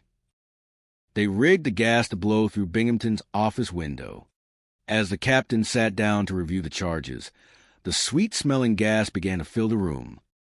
"Frangie panty flies," Mikhail shouted from outside, spraying a hose. "We're just protecting the shrubs. Captain, breathe deeply." Within minutes, Binghamton was hysterical. "Chucky Wucky," he giggled, hugging Ensign Parker. "You torpedoed a garbage scow? That's the funniest thing I've ever heard. The potato peels. They look like a submarine. Oh, I love you, Chucky." "Sir," Parker asked, bewildered, "about the fitness board?" "Cancel it." Binghamton roared with laughter. "Tell the Admiral I was joking. We're all friends here. Bingy Winky and Chucky Wucky." The plan was working perfectly until Admiral Shoemaker, the head of the fitness board, arrived early. He found Binghamton dancing on a table with a nurse's scarf wrapped around his head. "Binghamton," Shoemaker barked, "what in the name of the Great White Fleet is going on?" The gas was wearing off. Binghamton blinked, realization dawning. "Admiral, it's a plot. They drugged me with gas. Parker is a menace." Just then, an air raid siren wailed. A lone Japanese scout plane appeared on the horizon. Parker, still confused by the morning's events, stumbled toward a deck gun. In a fit of accidental brilliance, he fired a single shot that clipped the plane's wing, sending it spiraling into the sea. Shoemaker watched in awe. Magnificent! Anyone who can stand laughing in the face of death and take down an enemy plane is A. Hero. Fitness board? This man deserves a medal. Binghamton fainted. Chapter 5. Sidney the witness. The final straw for Binghamton was the base payroll. $62,000 in small, unmarked bills. "I'm going to trap them, Carpenter," Binghamton whispered. "I'll mark the bills, put them in my wallet, and accidentally drop it where those thieves can find it. Then wham, brig time for everyone." But the wallet wasn't found by McHale. It was found by Sidney. Sidney was a 6-foot alligator that Ensign Parker had adopted as a mascot. Sidney had a particular fondness for Parker's mother's peanut butter sandwiches and, apparently, leather wallets. When Binghamton went to check his trap, he found Sidney sitting in the grass, the captain's ID card sticking out of his mouth. He ate the captain. Parker screamed when he saw the alligator with the wallet. Sidney ate Old Lead Bottom. "I am not eaten," Binghamton shrieked, emerging from the bushes. "But you're all under arrest for the theft of $900. I saw that alligator in your... Shack Parker, he's your accomplice." The crew was hauled before a court-martial. Parker, acting as his own defense attorney, was a disaster. "I object," Parker shouted. On the grounds of temporary insanity, the alligator who stole the wallet was crazy about peanut butter. "Order," the judge yelled. "This is a naval base, not a zoo." McHale knew they needed the evidence. He and the crew spent the night scouring the swamps for Sidney. They found him just as the court was about to deliver a guilty verdict. "New evidence, sir," McHale announced, leading Sidney into the courtroom on a very long leash. The courtroom erupted in chaos. "Get that monster out of here," Binghamton screamed, climbing onto a table. "Sidney, open up." Parker cooed, offering a peanut butter sandwich. Sidney opened his massive jaws, and out dropped the wallet. But it wasn't just a wallet. Inside were the marked bills that Binghamton had used for the trap, bills that Lieutenant Carpenter had admitted, under the pressure of the moment, were actually his own back pay that the captain had borrowed to set the trap. "Aha!"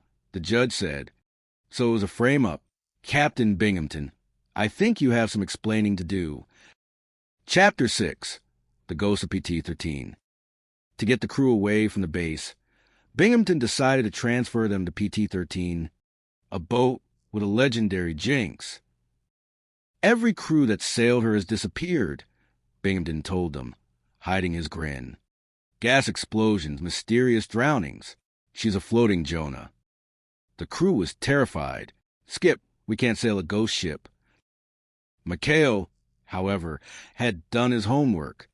He found out that PT-13 was actually the 73.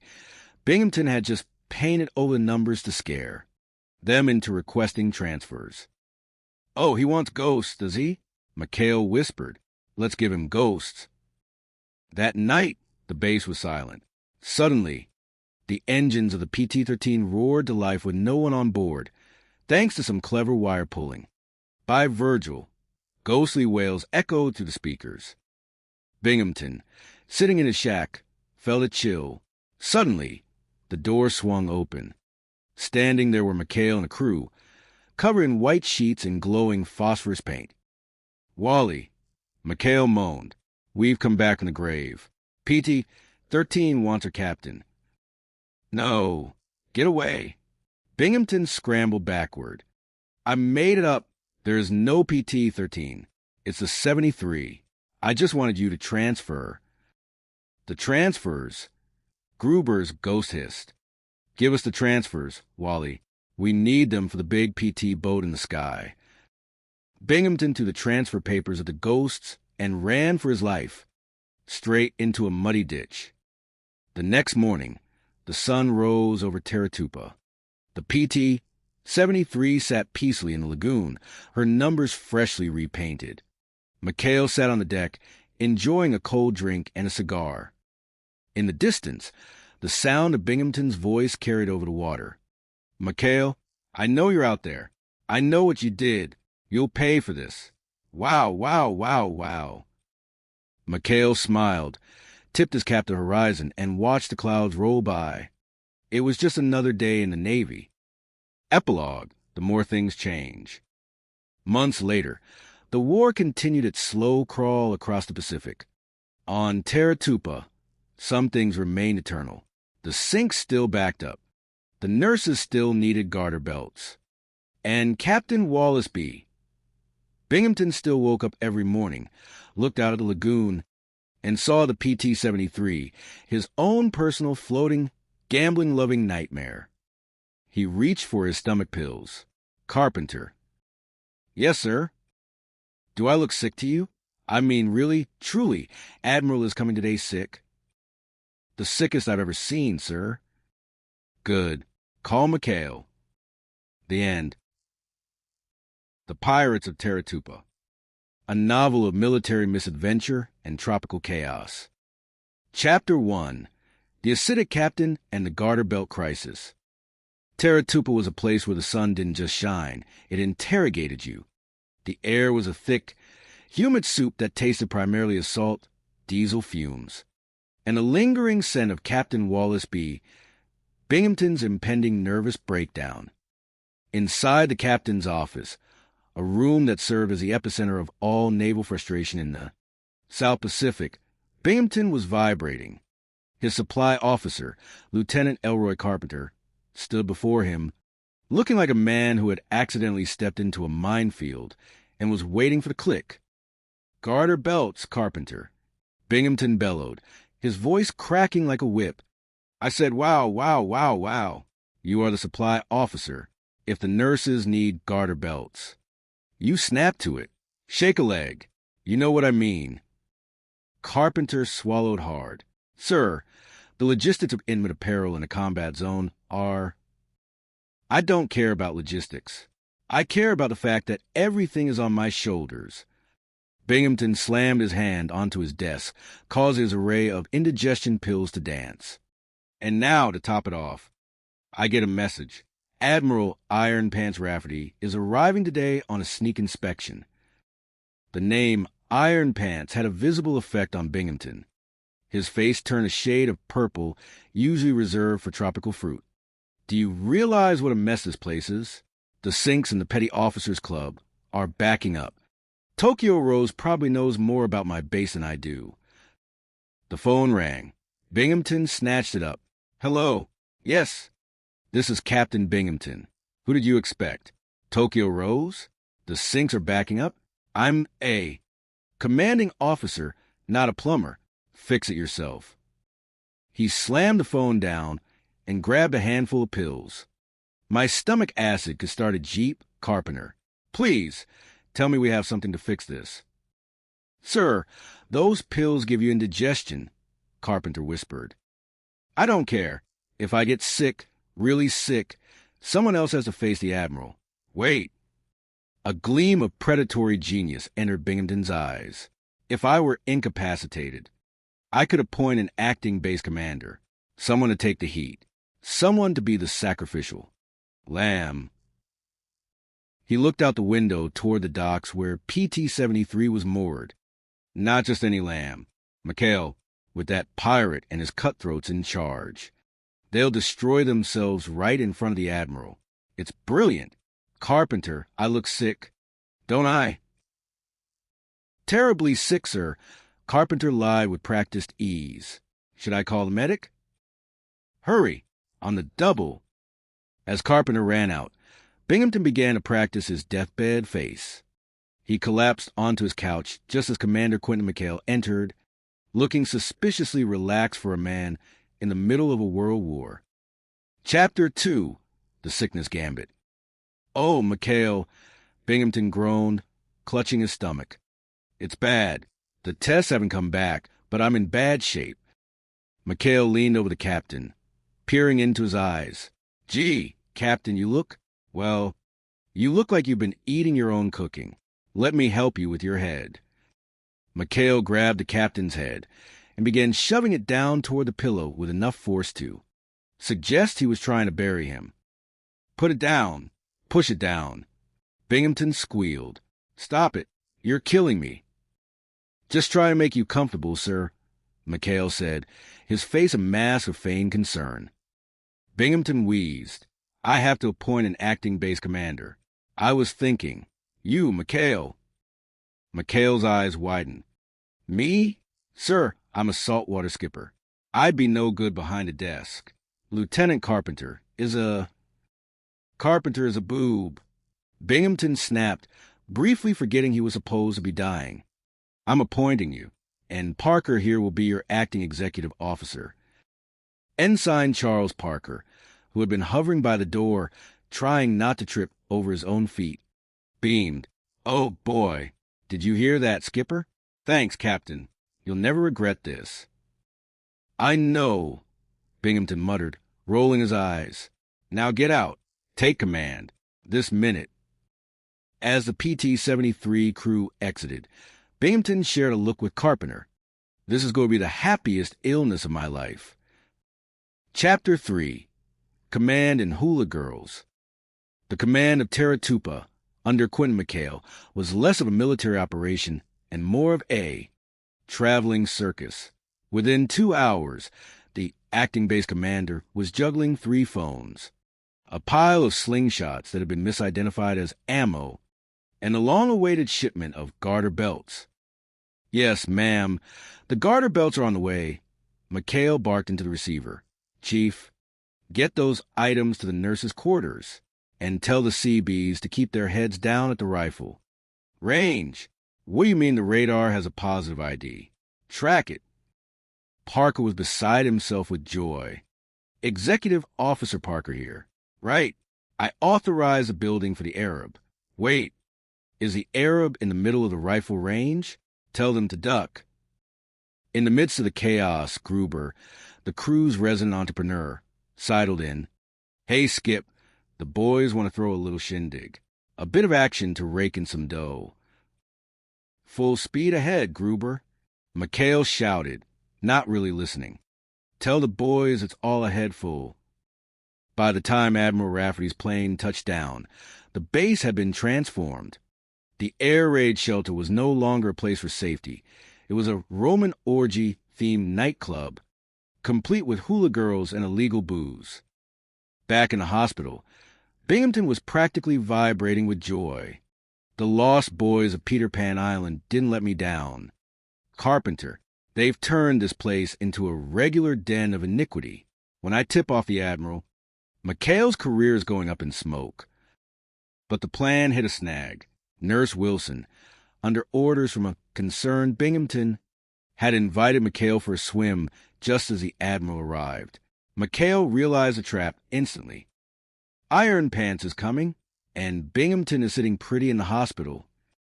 McHale's brain worked at torpedo speed. Gurley, you better get out of that suit. We got work to do. Chapter 4. The Inspection of Iron Pants. Admiral Rafferty was a man who lived up to his nickname. His uniform was so starched it could have stood up on its own and conducted a court-martial.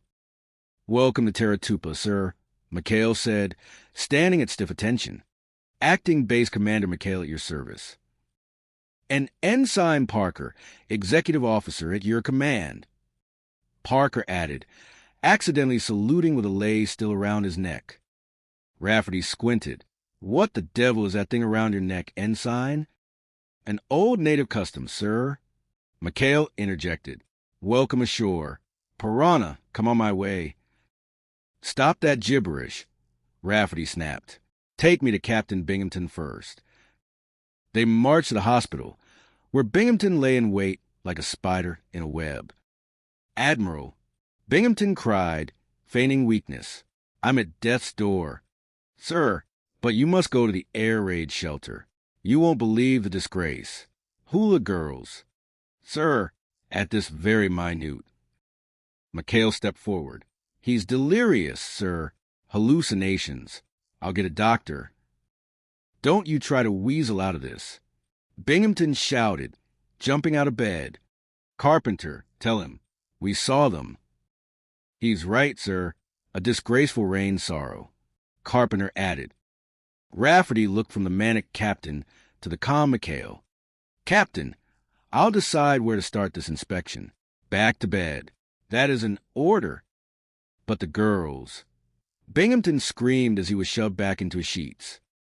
The inspection proceeded to the laundry. McHale had moved the hula girls there in a frantic shell game, just as Binghamton, now dressed in a stolen seaman's uniform, burst in to reveal the evidence.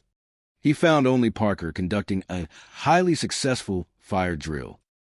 Captain Finito, Rafferty barked at the disguised Binghamton. You should know better than to obstruct a man pursuing his duty. McHale, this man clearly has combat fatigue. Take him back to the hospital for a long, long rest. As Binghamton was hauled away, screaming about garter belts and conspiracies, McHale let out a long breath. You know, Parker, I think we should keep that garter belt requisition on file. You never know when you'll need it good. Distraction.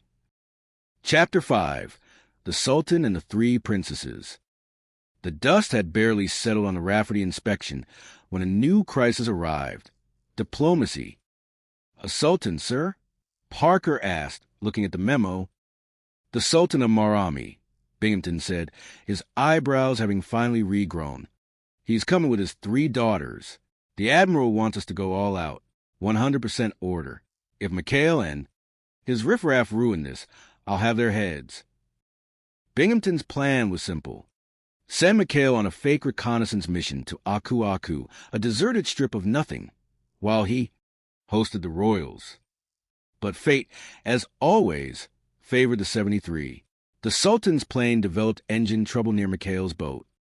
Greetings, Your Highness, McHale said as he pulled the Sultan and 3 veiled women onto the PT-73. I am Quentin McHale. You are now under protection of the U.S. Navy. The Sultan, a man of refined tastes and a surprising love for high-speed naval vessels, was impressed. Interesting craft, Commander. If my country had a navy, I would want a fleet of these. By the time they reached the base, the Sultan was practically best friends with McHale. He even insisted on steering the boat, nearly ramming a dock in the process. Binghamton was seething. Your Highness, I am Captain Wallace B. Binghamton. I trust you had a safe voyage. Yes, the Sultan beamed. Thanks to your Commander McHale, a most efficient officer. The dinner was set. Binghamton, desperate to reclaim the spotlight, invited the Sultan to a gala. But the 73 crew, restricted to base, had other plans. Gruber had arranged a date with one of the princesses, Siri. To facilitate this, he had the crew distract Ensign Parker with a machine gun nomenclature drill. Now, men, Parker said, wearing a blindfold to prove his expertise. This is a .50 caliber machine gun. First, we disengage grip control A. While Parker fumbled with a gun, the 73 boat was borrowed for a romantic cruise. Chapter 6. The Dance of the Impostors. The gala dinner was a disaster waiting to happen. The Sultan's daughters were scheduled to dance, but one was missing. Siri was still out on her boat ride with Virgil. We have to do something. Gruber whispered to McHale. If the Sultan finds out Siri is gone, he'll declare war. I have an idea, McHale said, looking at the crew. Parker, get into that dress. Me? Again, Skipper? It's for the Navy, Chuck. At the dinner, the princesses began their dance. 2 were graceful. The 3rd, Princess Parker, moved with the elegance of a wounded buffalo. Binghamton, squinting through his monocle, grew suspicious. Something is wrong here. That princess has remarkably hairy shins. He stormed onto the dance floor. Aha! An imposter. You phony Balinese bunny. You're under arrest. He ripped the veil off, revealing a terrified, heavily make-upped Ensign Parker. Captain, how dare you? The Sultan roared. Your unpardonable behavior will be reported to the State Department. Sir, he didn't mean it. McHale shouted. Try and intervene. He has these spells. Battle fatigue. The Sultan stormed out, leaving Binghamton holding a sequin veil and a very confused ensign. Why me? Binghamton sobbed. Why is it always me? Chapter 7. Nitrous Oxide and Heroism. The pressure finally got to McHale. He needed a wisdom tooth pulled. Laughing gas, Commander, the dentist said. Nitrous oxide. You won't feel a thing. When McHale returned to the base, he was in a state of transcendental euphoria. He was giggling at the palm trees. He was hugging the torpedoes. He was, for all intents and purposes, completely useless. Binghamton saw his chance. Look at him. He's drunk on duty. I'm convening a fitness board. Parker, you're finished. I'm breaking you down to seaman second class. A fitness board? Parker cried. Now, wait a minute, Captain. When it comes to railroading, Parker, I'm a regular Casey Jones. The crew knew they had to save Parker. They stole a tank of laughing gas from the infirmary and rigged it to the vents of Binghamton's office. As the fitness board convened, Binghamton began to breathe deeply. Suddenly, his stern demeanor vanished. He began to giggle. Sir, the record shows that Ensign Parker torpedoed a garbage scow. The Admiral began. He thought it was a nip sub camouflage with potato peels. Binghamton shrieked with laughter. The potato juice has a kick like a mule. Oh, Chucky Wucky, you're a riot. Binghamton was so hysterical, he began dancing on his desk. Just then, an actual air raid siren sounded. While Binghamton was busy playing airplane with his arms, Parker, still trying to be a good officer, stumbled out to a machine gun mount. In his panic, and perhaps still a bit dizzy from the gas, Parker tripped, pulled the trigger, and accidentally shot down a Japanese bomber that was flying remarkably low. The Admiral was stunned. Magnificent! A man who stands laughing in the face of death. Binghamton, you were right. This lad is a hero. Binghamton, finally coming down from the gas, looked at the burning wreckage. What? No, he's a boob. I want him arrested. Nonsense, the Admiral said. I'm giving him a commendation. And, Captain, I think you need a long rest. You're talking about Chucky Wuckies again. Chapter 8, Sidney the Alligator. Taratupa's latest recruit didn't have a uniform. He had scales, a tail, and a peculiar fondness for Ensign Parker's peanut butter sandwiches. His name was Sidney, and he was a 6-foot alligator. Can we keep him, Skip? Parker pleaded. He's a friendly alligator. Mascot. McHale laughed. He looks like an old cousin of mine. Sure, why not?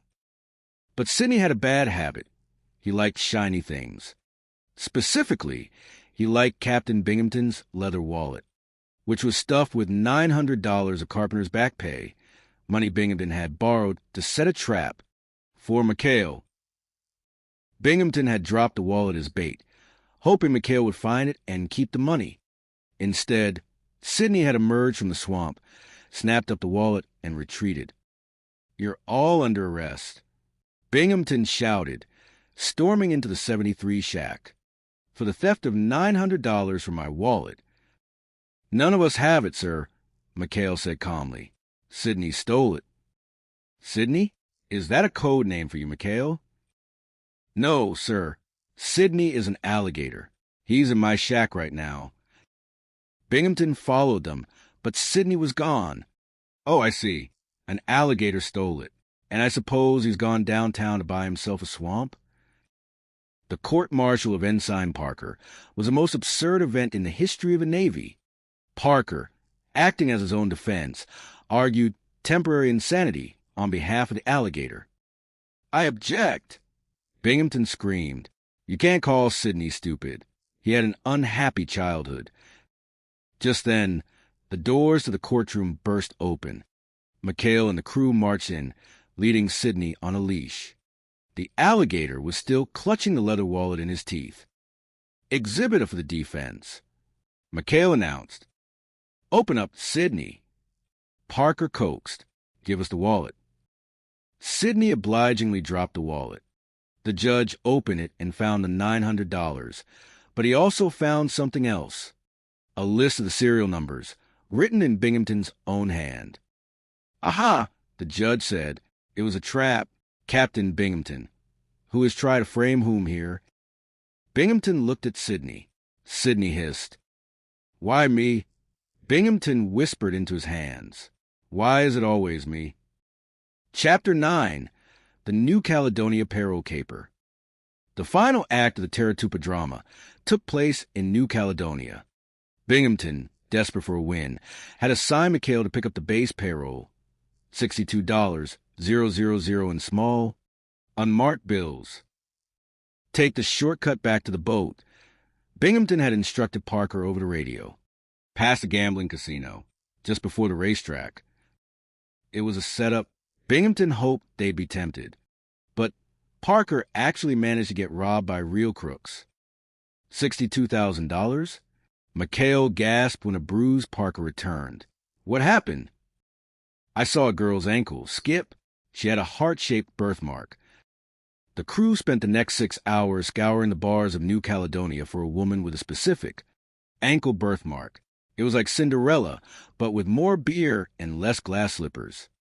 They finally spotted the suspects, 2 local thugs and a woman in a green dress, heading for A, warehouse. Just as McHale and the boys closed in, Binghamton and Carpenter arrived in a jeep, convinced McHale was the one who had swiped the dough. I've got you this time, McHale. Binghamton shouted. Not now, Captain. McHale yelled, points toward the warehouse. The real crooks are getting away. A chase ensued through the streets of New Caledonia. The crooks ducked into a small fort, where an old ornamental cannon stood on the ramparts. In a desperate move, they shoved a bag of money into the barrel of the cannon to hide it. McHale and the boys caught up. A fight broke out. In the confusion, Parker, trying to defend himself, grabbed a torch and accidentally lit the fuse of the old cannon. Boom! The cannon fired. It wasn't a shell that flew out, but a blizzard of green paper. $62,000 rained down over the streets like confetti. Binghamton stood in the middle of the paper storm, a $100 bill sticking to his forehead. What? What is this? That's the payroll, Captain, McHale said, brushing off his uniform. We found it for you. Binghamton started counting. 1, 2, 3, 5. Where's the other 20,000? A gust of wind caught the bills, swirling them up into the tropical sky. The breaks of the game, Captain. McHale smiled. The breaks of the game. As the PT-73 roared back toward Taratupa, leaving a weeping Bingham behind on the pier, Parker looked at the sunset. You know, Skipper, Parker said, biting into a peanut butter sandwich. I think I'm really starting to get the hang of this Navy stuff. McHale patted him on the back. Just keep your eyes off the ankles, Chuck. Just keep your eyes off the ankles. The end. The Pirates of Taratupa, The Misadventures of Point 73. Chapter 1. The Acid Test and the Garter Belt Crisis. The heat on Taratupa Island didn't just hang in the air. It sat on you like a wet wool blanket that had been soaked in diesel fuel and regret. In the center of this tropical purgatory stood the office of Captain Wallace B. Binghamton, a man whose primary contribution to the war effort was a blood pressure reading that could power A. Small city. Binghamton stared at his supply officer with the kind of look usually reserved for someone who had just admitted to being a double agent for the Axis. Garter belts, Binghamton whispered, the words tasting like copper in his mouth. Wow. Just wow. You are the supply officer here, Carpenter. If the nurses need garter belts, then you snap to it. You shake a leg. Everything is on my shoulders.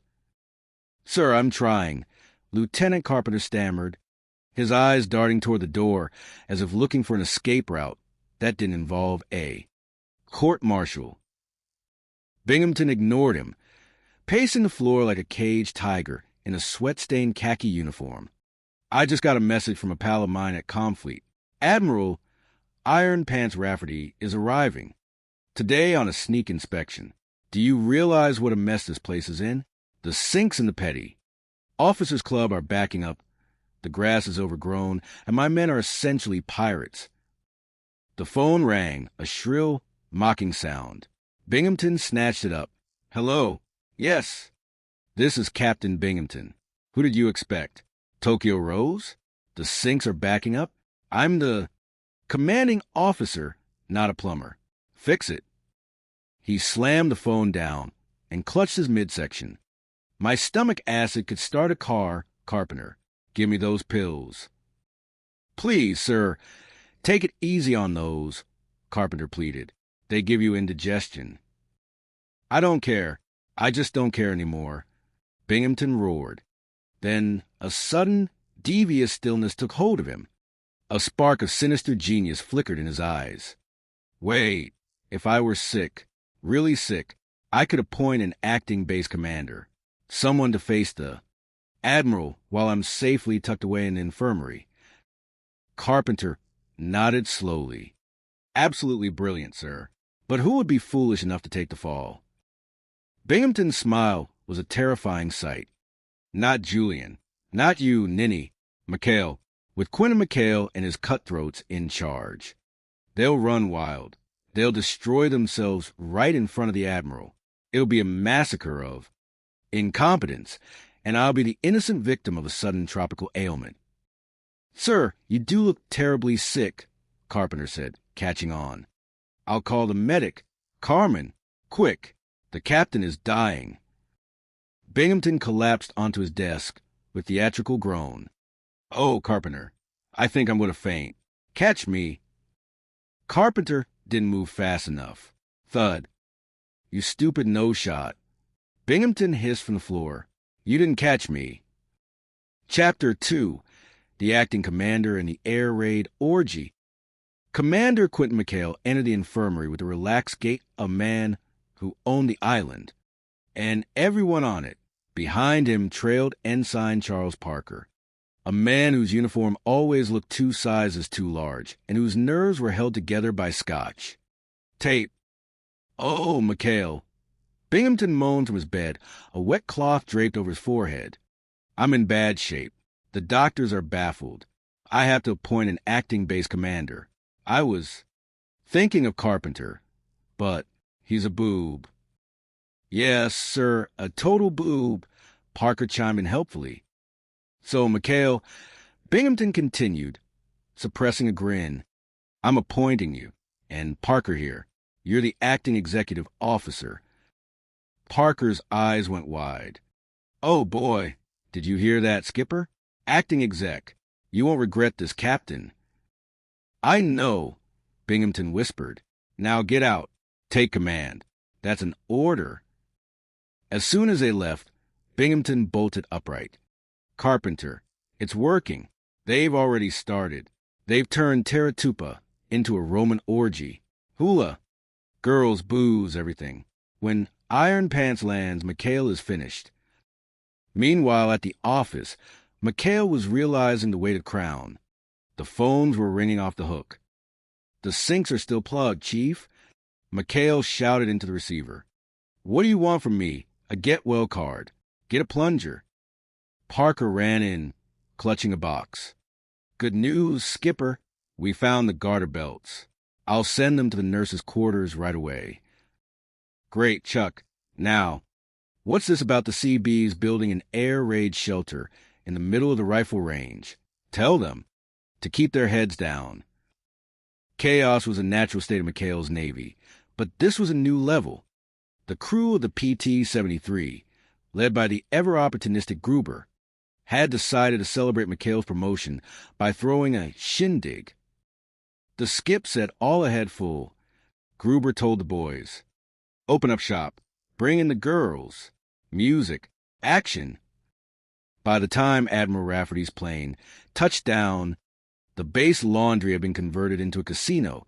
The air raid shelter was full of hula dancers, and the garter belts were being used as slingshots. Binghamton, dressed in a bathrobe and pretending to be at death's door, waited for the explosion. He tipped off the Admiral about disgraceful conduct in the air raid shelter. Admiral, you won't believe it, Binghamton wheezed. Hula girls in the bomb shelter. It's a madhouse. Rafferty, a man with a face like a hatchet, marched to the shelter, but McHale was faster. He had gotten wind of the inspection and managed a frantic cleanup. When the Admiral opened the door, instead of hula girls, he found the crew of the PT-73 engaged in a high-intensity emergency fire drill. What is the meaning of this? Rafferty barked. Training, sir. McHale shouted. We don't want to be caught unprepared. Binghamton's jaw dropped, but the girls, they were right there. Captain, Rafferty said, his voice cold as ice, I think you've been in the sun too long. You're having hallucinations. Get back to bed. McHale, you're doing a fine job. Proceed. Binghamton screamed into his pillow. Chapter 3. The Sultan and the Princess Impostors. Peace never lasted long on Teratupa. A week later, Binghamton was back in uniform, his eyebrows still twitching from his last defeat. A Sultan carpenter, the Sultan of Marami, is coming, with his 3 daughters. Binghamton was practically vibrating. The Admiral wants an impression, 100% order. If McHale ruins this, I'll run him through. To ensure McHale stayed out of the way, Binghamton ordered the PT-73 on a pointless reconnaissance mission to Aku Aku, a deserted strip of sand. But fate, as always, had a sense of humor. The Sultan's plane developed engine trouble and was forced to land near Aku Aku. McHale and his crew rescued the Sultan and the princesses. Greetings, Your Highness, McHale said, bowing. I am Commander McHale. We are here to serve you. The Sultan, a man of immense dignity and even more immense temper, eyed the crew. These men, they can be trusted with my cargo. Oh, absolutely, sir, Parker said, accidentally knocking over a crate. Wowie, wow, wow. Look at those girls. Like a chicken, the Sultan roared. The next man who debases the dignity of the princesses will answer to me. By the time they reached the main base, the Sultan was charmed by McHale, mostly because McHale let him drive the PT-73. Binghamton, seeing his chance to shine slipping away, insisted on hosting a royal dinner. Your Highness, allow me, Binghamton said, bowing so low his medals clinked on the floor. I am Captain Wallace B. Binghamton. I trust you had a safe voyage, despite McHale. The dinner was a disaster waiting to happen. One of the princesses, Siri, had sneaked off for a boat ride with Virgil. Panic ensued. To cover for the missing princess, McHale did the only logical thing. He dressed the crew's brawniest sailors in veils and gowns. My daughters will dance for you, the Sultan announced proudly. The princesses emerged. They were oddly muscular. Their movements were less graceful swan and more drunk sailor trying to find a latrine. Binghamton squinted. Is it just me, or does that princess have a 5 o'clock shadow? It's a native custom, sir, McHale whispered frantically. Hormonal imbalance due to the tropical climate. Binghamton, driven by a sudden suspicion, reached out and yanked the veil off the lead dancer. It was Ensign Parker. Phony, Binghamton screamed. Phony Balinese bunny. You're under arrest. The Sultan stood up, trembling with rage. You dare touch my daughter? You dare insult my house? I will radio Washington. I will raise your Pentagon. Wait, McHale yelled. Your Highness. It's a misunderstanding. The captain, he has battle fatigue. He thinks everyone is a sailor. The Sultan left in a huff, and Binghamton was left holding a handful of silk and a very angry letter from the State Department. Chapter 4. Laughing Gas in the Jinx Boat. The pressure was mounting. Binghamton decided to convene a fitness board to finally boot Parker out of the Navy. One look at this goofball's record, and he's finished. Binghamton gloated. July 16th, he shot down a target plane during a drill. August 1st, he torpedoed a garbage scow because he thought it was a nip sub camouflage with potato peels. McHale knew he had to act. The crew managed to get their hands on a tank of nitrous oxide, laughing gas, from the base dentist. If we can get Binghamton into a happy mood, McHale explained, he'll cancel the board. He'll be so hysterical he'll promote Parker to admiral. They pumped the gas into Binghamton's office through the window while he was reviewing Parker's. Dismal file. Slowly, the captain's scowl began to soften. A chuckle escaped his lips, then a giggle, then a full-throated, maniacal laugh. Potato peels! Binghamton roared, tears streaming down his face. He torpedoed a garbage scowl. That's the funniest thing I've ever heard. Parker, you're a riot. Chucky Wucky, come here. Sir, Parker asked, terrified. I love you, Chucky Wucky. Cancel the board. Send a message to Comfleet. Parker is a genius. But the gas wore off just as Admiral Shoemaker, the head of the fitness board, arrived. Binghamton, now coming down from his high, was found dancing on his desk with a bottle of champagne, singing the Old Gray Mare. Binghamton, Shoemaker barked, what is the meaning of this? I can explain, Binghamton stammered, his head spinning. Suddenly, an air raid siren wailed. A lone Japanese bomber appeared on the horizon. Parker, in a state of sheer panic, tripped, fell into a machine gun turret, and accidentally pulled the trigger. The bullets caught the bomber's fuel line, and the plane exploded in a spectacular fireball. Shoemaker was stunned. Magnificent! Anyone who would stand laughing in the face of death like that brave lad was born to. Be a combat officer. Board canceled. Give that man a medal. Binghamton fainted. Chapter 5. The Ghost of PT-13. The crew's luck finally seemed to run out when Binghamton assigned them a new boat, PT-13. It's jinxed, Skip, Gruber whispered, looking at the rusted hull. The original crew drowned. The second crew exploded. It's a floating Jonah. Binghamton had found an old report claiming the boat was haunted. He wanted the crew so scared they'd request a transfer to the front lines. Tonight, you sail between the islands, Binghamton ordered, a wicked glint in his eye. That night, strange things started happening. Engines started by themselves. Ghostly voices echoed through the rigging. Lights flickered. I'm getting out of here, Virgil yelled. I ain't fighting ghosts. But McHale realized it was Binghamton and Carpenter using wires and projectors. He decided to play along, with a twist. The crew, dressed as ghosts, covered themselves in phosphorus, and haunted Binghamton's own quarters. Wally, McHale moaned, floating outside Binghamton's window, thanks to a complex pulley system. We've come back from the big PT boat in the sky. We want the transfers. Wally. Binghamton shrieked. Take them.